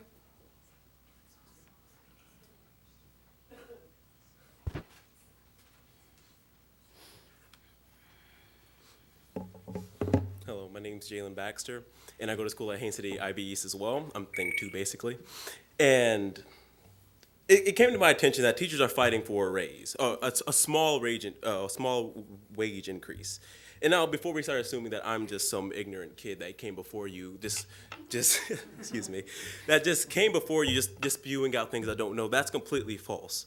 Because this is something that's emotionally connected to me. Because I'm here to talk on behalf of not only teachers, but students as well. Because this wage increase would be a trickle-down effect, in my opinion, because when teachers' jobs are more valuable and they're respected, we learn that students will be more valued and more respected, and that finally we'll take steps like this core small wage increase will be another step towards a better education for us students. And surprisingly, we have a large amount of vacancies in Polk County, and we know this. This is common knowledge, and this should be way more than a wake-up call for some change to go on here. And not to follow through with this will be just the most massive slap to not only our teachers, but to us students as well. And to sum this up, I, as a student, find it absolutely ridiculous that teachers have second jobs. I'm sorry, I'm trying to compose myself. They're trying their best to make ends meet, taking on another job, and some teachers couldn't even come here today because they had to go to their job, which I find ridiculous. They could not come here to fight for their rights because they're too busy, not getting paid enough to go to another job to make ends meet. And this just impacts students, especially because teachers are now having to focus more on how to budget their monthly income more than our education, and our education comes first. So please, from all teachers and all students, make the right choice. Thank you.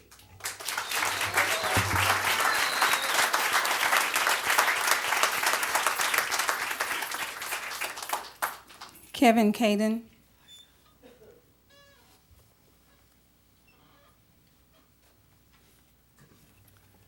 My name is Kevin Caden. I'm from unincorporated Polk County. Several teachers asked me to speak for them since, contrary to what the board says, and it's obvious from observation, they're worried about retaliation if they speak the truth. They shared some of their thoughts. So here's one. Can't say that. No, can't say that either. Now this one is pretty good, but I can't say that either. Because if I got up here and started swearing or calling you names, you'd have me removed from the meeting. You'd be offended. You'd be mad at the messenger.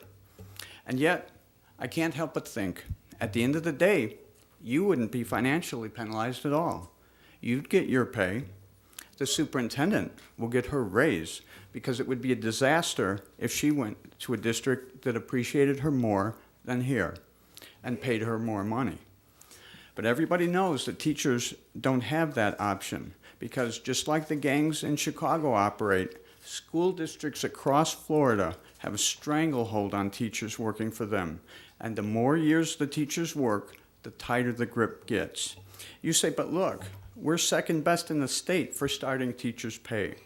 That's nothing more than a smokescreen created by a few extra dollars, and I've proven mathematically that the pay scale is blatantly unfair. Or are you trying to ignore Income Death Valley? You blame others, such as the IRS. You said it was too much inconvenience, too much work for you, so let the teachers pay for it. You insult them on a daily basis with your class wallet, where they've got to pay $1 to be reimbursed for what they paid for the classroom since you didn't supply it. Nothing short of outrageous. The teachers and everybody else who are doing the actual work have done everything they're supposed to. They've worked hard. They've worked extra. They've even spent their own money so their students would have what they need. And now they've politely asked for a raise. Instead, you paid a law firm from Tallahassee $100,000 to twist the numbers to justify your position. With $100,000, you could have given every teacher a 10-cent per month raise. And at the end of the year, they could have bought a bowl of soup. But, just like the soup Nazi on Seinfeld, the school board has said, no raise for you, come back 1 year. In this past election, the teachers and parents and voters spoke, as they will in future elections. If you don't value, appreciate, and honor your employees, the voters are going to be saying one word to you: next.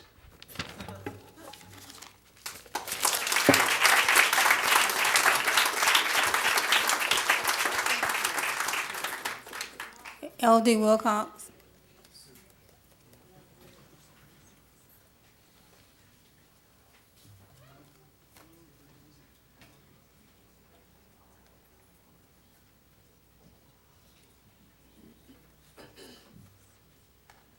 Thank you very much for this opportunity.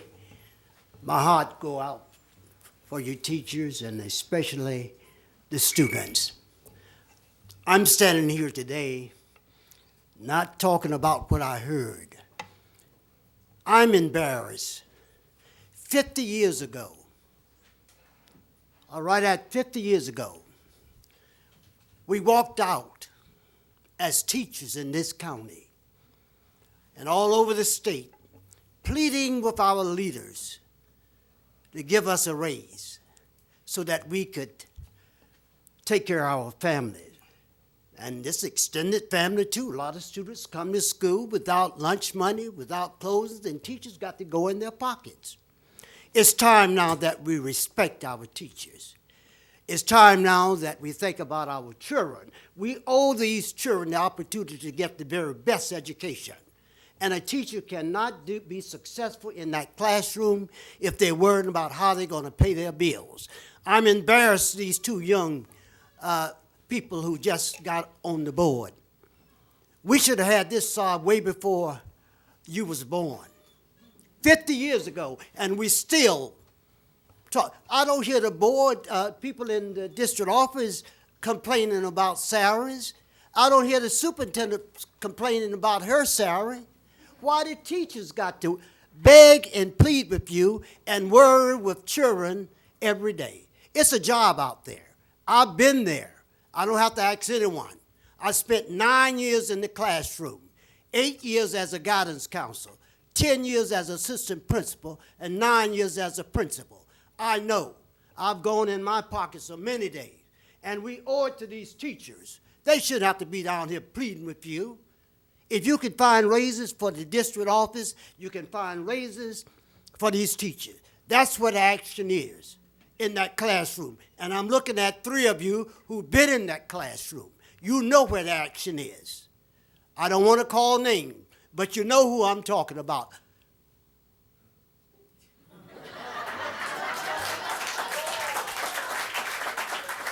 Thank you very much for this opportunity. I'm going to stay on the battlefield until I die, fighting for students and fighting for our teachers. We let too many good teachers get out of this county. 1968, when we had that statewide, we lost administrators and teachers and looked like we're on the road again to do the same thing 50 years later.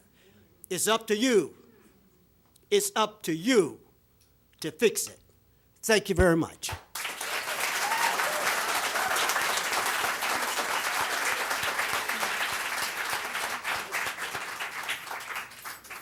Chris Olson.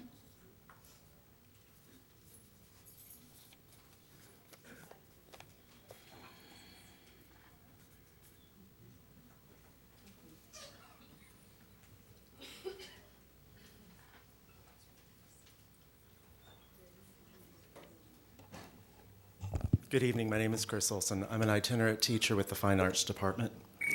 Forbes magazine says that the national cost of living increase for 2016 was 2%. They are predicting the cost of living will increase in 2017 by 3%. The Bureau of Labor and Statistics says Florida has experienced 1.9% cost of living increase in 2016, which just puts us right at the national average.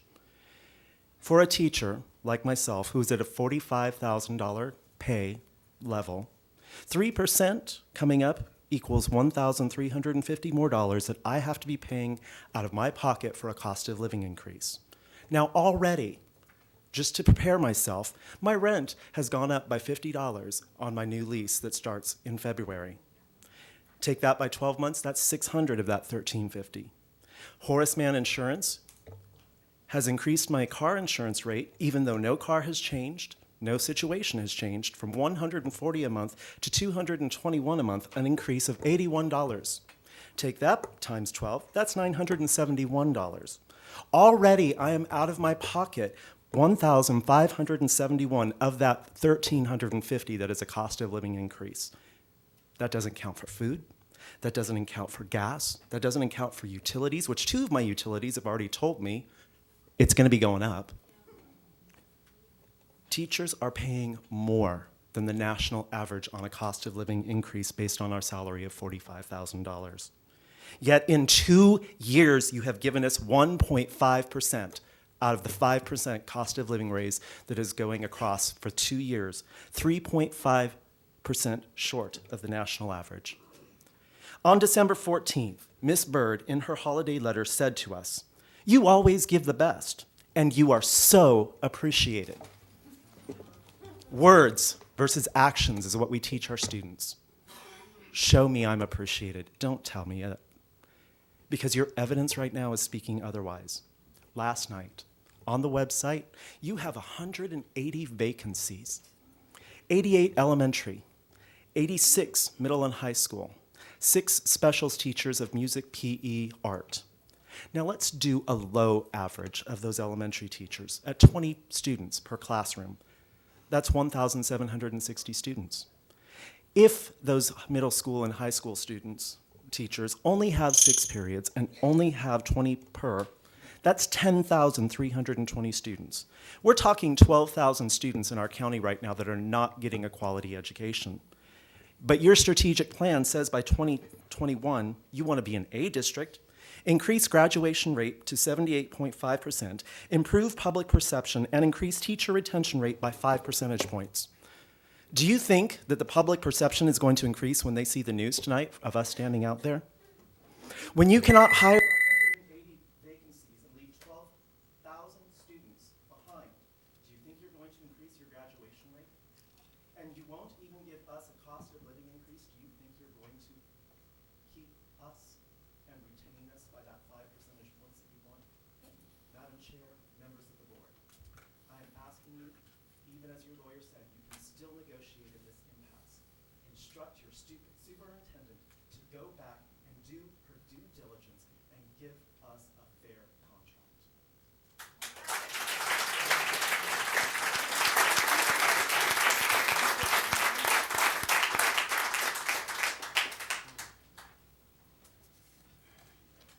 Tim Tillman.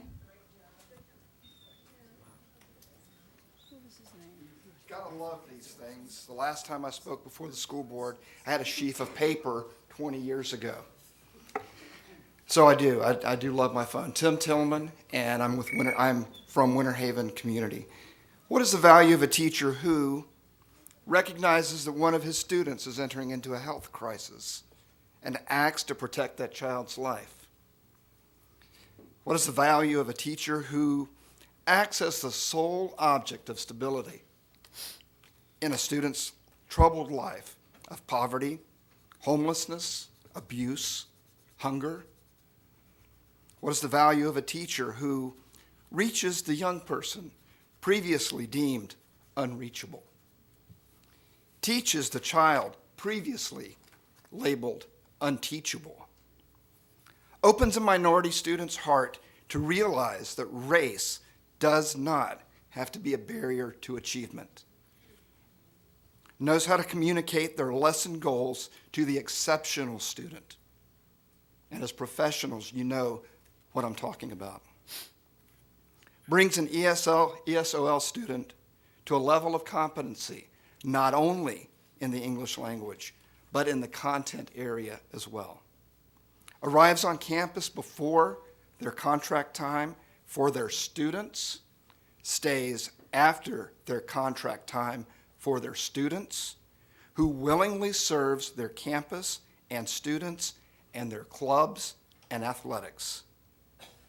What is the value of a teacher? Expect respect.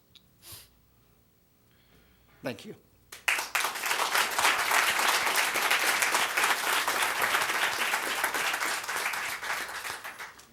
Jason Thomas. Jason Thomas, Rich Community High School, next 41st legislative representative here in the state of Florida. I stand before you today, once again, outside of my contract time, working on school-related items. Whether it's the 22 hours a week on average that I spend away from my family, or being here, it takes valuable time away. So I brought them here so they could see exactly what it means to put forth so much to receive so little. My son is talking about being an attorney who wants to negotiate for people instead of for himself. We talk about family. I have been to court for my students who don't have families outside of my contract time. I have talked a girl off of suicide, off of contract time. Because we as teachers have something called student first mentality. For those we serve, we put them first. Through dedication and passion, you serve us, the teachers, and you have provided neither. Long time ago, in Allegheny County, Maryland, something sort of similar happened from where I grew up. Teachers went on strike. We can't do that. Our hands are bound. You know it. So then we are stuck. But we're stuck no more. You say jump and we say how high, not because you're that powerful and we're scared. We say how high because we know that the benefit is rewarded to the students, not because of what we want, but because of the outcome, the educational welfare of our students. But we have come to a time where we will not say how high. We have joined together tonight to tell you to jump, and tonight your response to us better be how high. We are tired of the negotiations. We're tired of the excuses. We're tired of, oh, well, we went to the state and they said this, but then they came back and said this. For someone that has worked political campaigns, I am 12-1. I know the game, and I know when people are lying. And we are being lied to. With that in mind, for the last, we had some students talking about, well, teachers have part-time jobs outside of school. I do, as a campaign manager for school boards. I'm 12-1, and in 2018, I will offer my service to an individual that will sit on this board and work with us. Because if I can't find someone to do it, I will. I will go to the state house and I will work with you. But you have to be willing to work with us, and that's not happening. I know those representatives better than you do. And I know what is being said in those meetings. I know what's not being done in those meetings. We are asking you, kindly, work with us.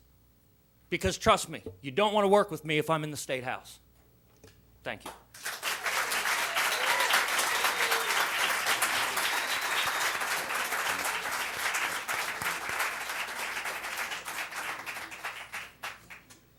Sarah Fortney.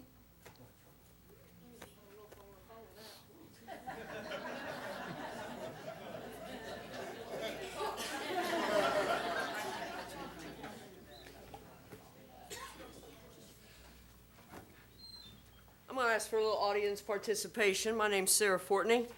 I teach at Stanball Middle School, and I'm proud of it. Play along if you can. Raise your hand, and that includes y'all, if you value relationships.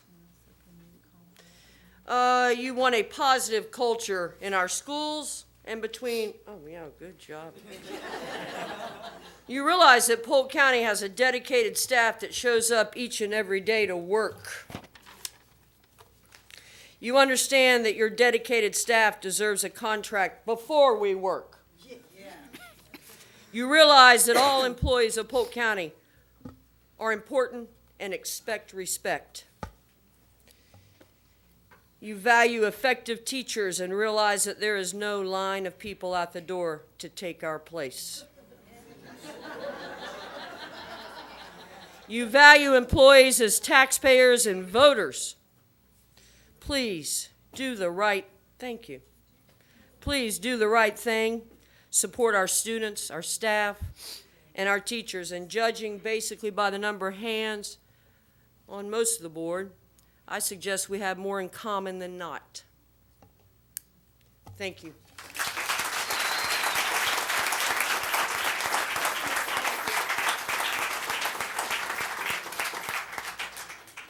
Cassie Gibson. Hello, Cassie Gibson, Haines City High School. I'm actually referring to something that I started in October. As a teacher at Haines City High School, I'm also a union rep, but I've been there a long time and everybody talks to me. One of the teachers contacted me and said that they had a huge problem with Class Wallet. So I said, email everybody. And it did get fixed by Class Wallet.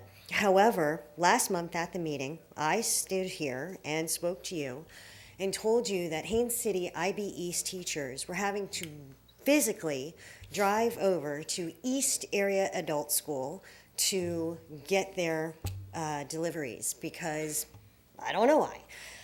I had not personally experienced this, but I came to you last month and you wrote it down and you all listened to me and absolutely nothing got done.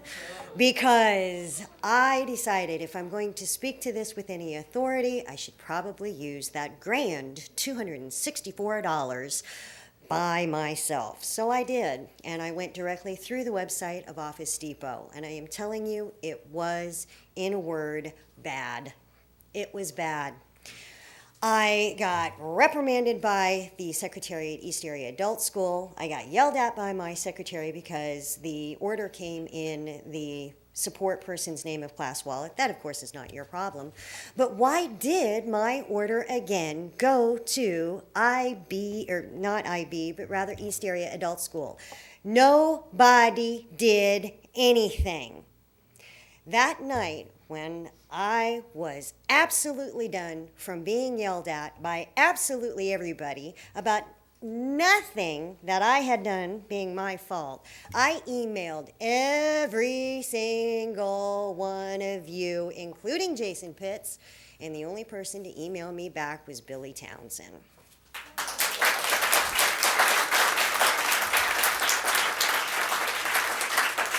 I know that we won't use Class Wallet next year.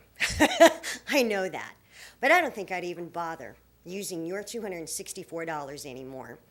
Trust me, I will continue to email, but I'm pretty sure that I'm only going to get one response back. Thank you.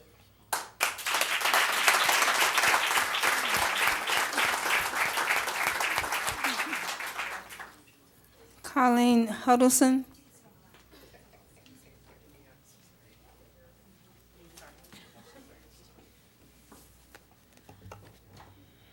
Good evening. Thank you for the opportunity. My name is Colleen Huddleston, and I'm very appreciative of the opportunity to speak not only for myself, but for my students and my colleagues that have had a chance to come up.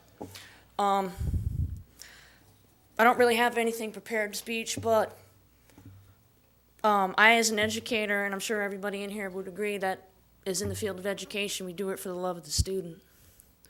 We don't think of it as for the money, but the money is also necessary for us to pay our bills, just like I'm sure it's necessary for you to pay your bills. Unlike you, when you leave at 5 o'clock, you can go home, and you don't have to worry about taking home anything with you.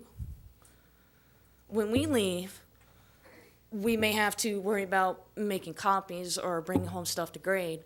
We don't get paid any extra for that. I understand that that's part of the job. But in my years of teaching, it's starting to become a never-ending job. Your job ends at 5, correct? 5:30, but you're still here, right? We're here at 7 because we have a public right to speak, correct?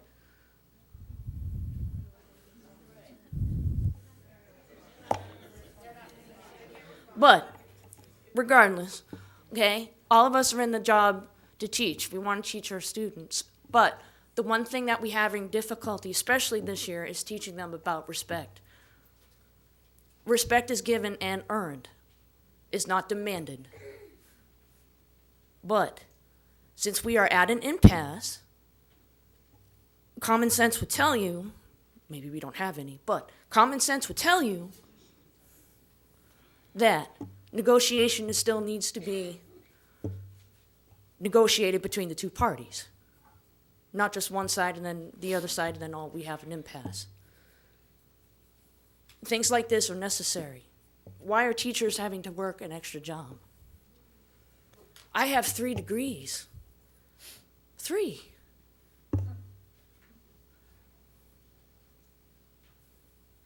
Thank you for your time.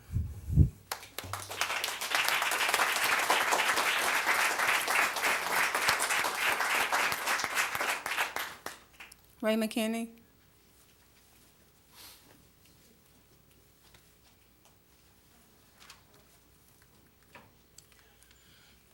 Good evening, my fellow citizens. My name is Ray McKinney. I taught in 3 different schools in Polk County, and I was named Teacher of the Year in each of those 3 schools. In 1996, I was the Polk County Teacher of the Year. I'm retired, but as president of the Polk Education Association Retired organization, I am still involved and I am still serving. As a classroom teacher, I felt there was a lack of respect for the learning process and a lack of taking responsibility for learning on the part of too many students. 2 missing R's. We talk about 3, there are at least 5. Respect and responsibility. I'm sorry that I observe a lack of respect for Polk County frontline employees on the part of too many of you in management, and that there is a failure of management to take responsibility to come to the bargaining table with a meaningful and responsible attitude to negotiate. I have come to that conclusion, and it is my opinion that that is a result of the employment of Allen Norton and Blue, a well-known and infamous management, labor, and employment law firm, and specifically the involvement of managing partner Michael Matamore. ABN is obviously anti-labor, as they proclaim on their website they are devoted exclusively to representing management interest.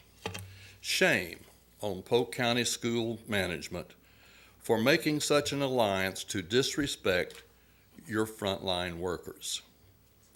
I plead with you, as members of this school board, to address Allen Norton and Blue along with Mr. Matamore with the now famous words of Donald Trump, "You're fired."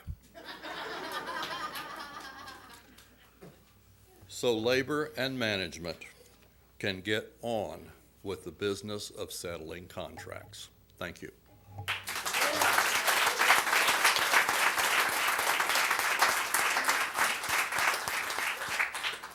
Renette Hurley.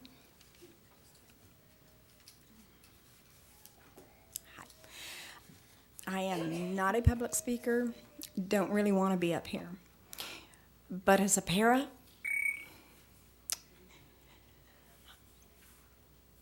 it is sad to say that income that I make for an entire year is less than $14,000. I am single now. How do you think I could live on that? You need to stop. You need to think. I am not the only one. I am not. There are many other women and even young men. They do not have a partner. They may never have a partner. You don't know, and I don't know. But I do know this. When I lost the income from my partner for just a 3-month period, my life got turned upside down because I couldn't pay my rent. And I'm telling you now that there are women who have children. I don't even have children at home anymore. But there are women with children that are trying to survive on what you're paying them. And it's not enough. When you are serving the public the way we do, we love every kid that comes through that door, whether we like what they do or not. I had a child kick me twice in the shins, stamp on my feet, right behind that. Did I do anything to hurt him? No. Have I done anything for you to hurt me? I don't think so, because I've done nothing but serve Polk County for almost 7 years now. I started off subbing because I love children, and that's what I wanted to be. I wanted to be a teacher. I am only one class away from getting an AA, but right now, with everything that I've seen this year, I'm almost ready to say, well, maybe not. Maybe I'll go somewhere else. Maybe I'll have to, because I can't make a living on what you give me. Because that's what I feel like. I feel like you're just giving it to me. You're just not rewarding me with it. Have a good evening.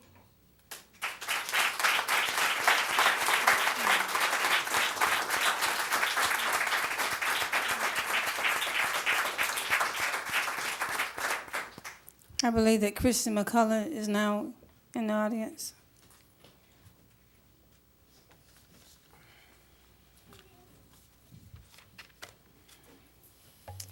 I apologize for not being here when you called first.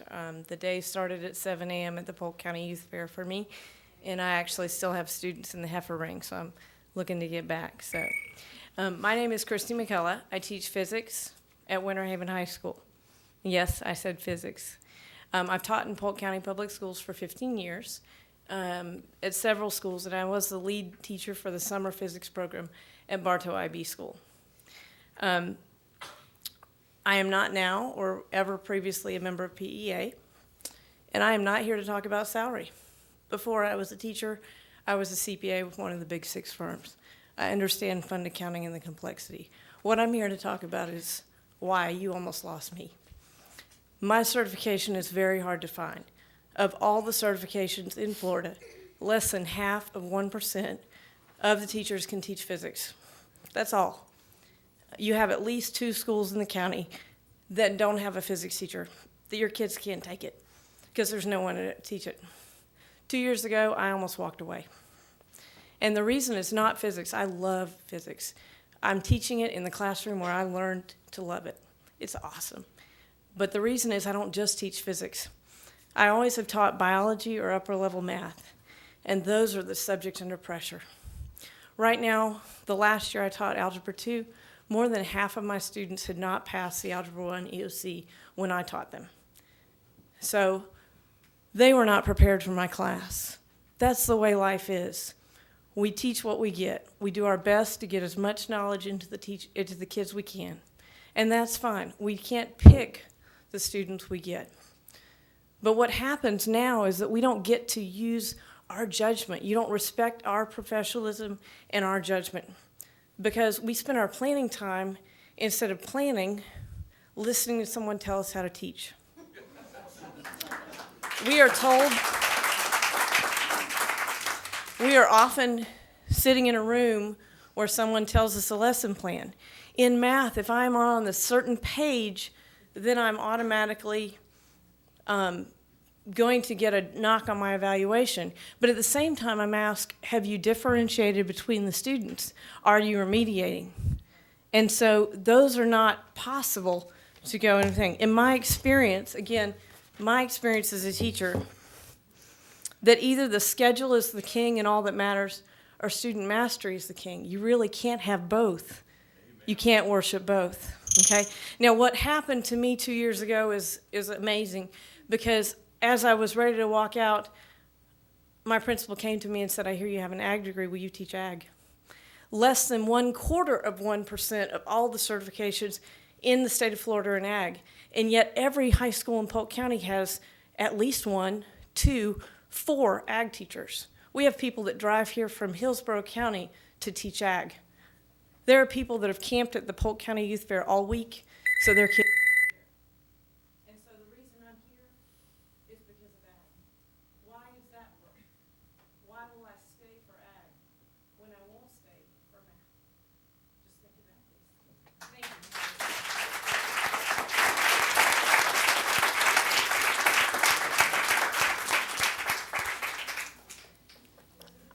I have called all the names of people who submitted cards.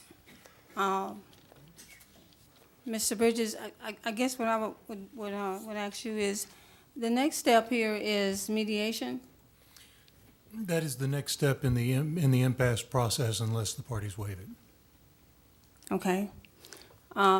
So we want to thank everybody for coming today. We thank you for your comments. We have listened, and I know a lot of us have been taking notes. And as we go further into the process, we will hopefully be able to come to some type of resolution that's going to benefit ultimately the students that we serve each and every day in our county. So, Madam Chair, you're not going to allow any board member to address them? You can say what you want to say, Mr. Townsend. Okay, thank you. First of all, I want to thank everybody for coming out. Sarah Beth Reynolds and I have been on the board for a couple of months now. We've both been in one negotiating meeting, which we can't talk about. I can tell you in every conversation I've had, every bit of perception that I've seen going back to the campaign, starting when you were offered a 0% raise and then told to counter that this impasse plan probably dates till June or May, or I have no idea how far back it goes, but this was a goal, I feel certain. I'm not sure where that goal came from.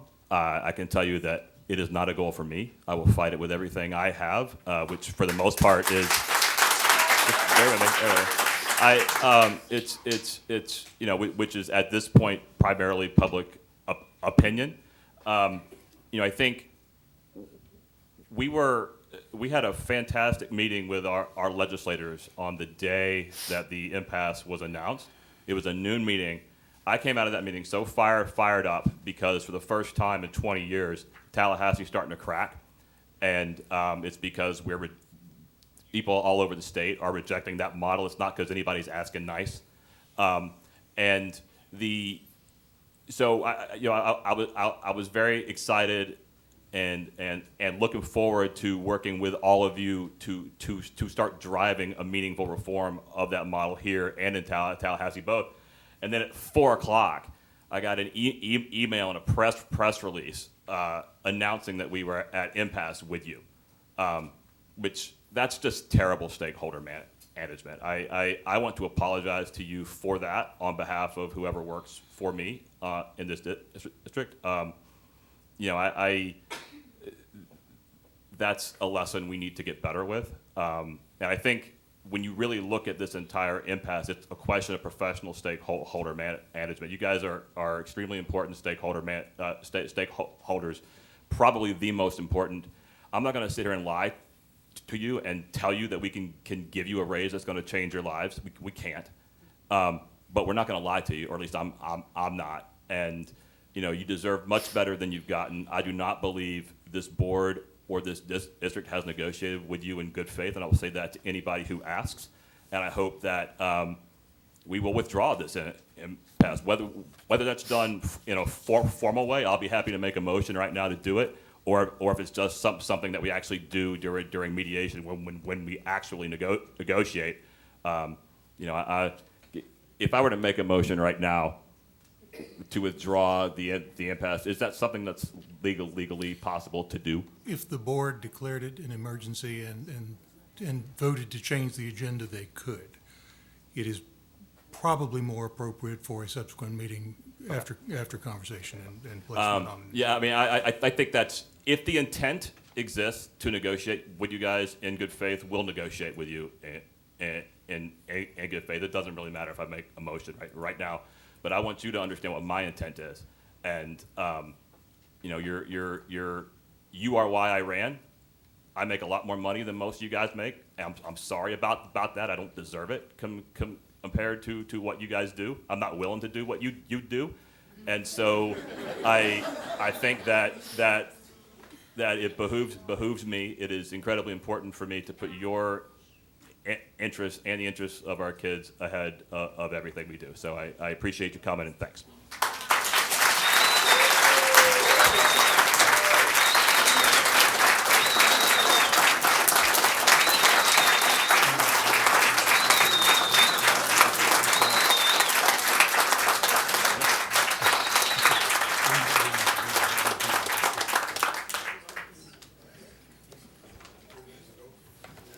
Okay, as we end this meeting, the only thing that I would like to say is that it was never, ever our intent to go to impasse. That was not our intent. Mr. Townsend had his comments. I just want to have just a few minutes of mine. You didn't go back and forth with him. Please don't do that to me. I'm speaking to you as honestly as I can. But that was not our intent. It was not my intent to go to impasse. And I'm hopeful that we will be able to get past this. Because at the end of the day, it's not about any of us. It's about the students that we serve in our district. That's what it's all about. At least it is for me. And listening to what you all said tonight, that's what it is for you. And again, we want to thank you all for coming. And I know some of you all will not believe this, but on behalf of everyone that's sitting up here, we really appreciate what you all do for our students. I know you don't believe that, and I'm sorry that you don't, but that comes from the bottom of my heart. And I hope that you all have a great evening, have a great week, what's left of it, and a great remainder of the school year. And this meeting is now adjourned.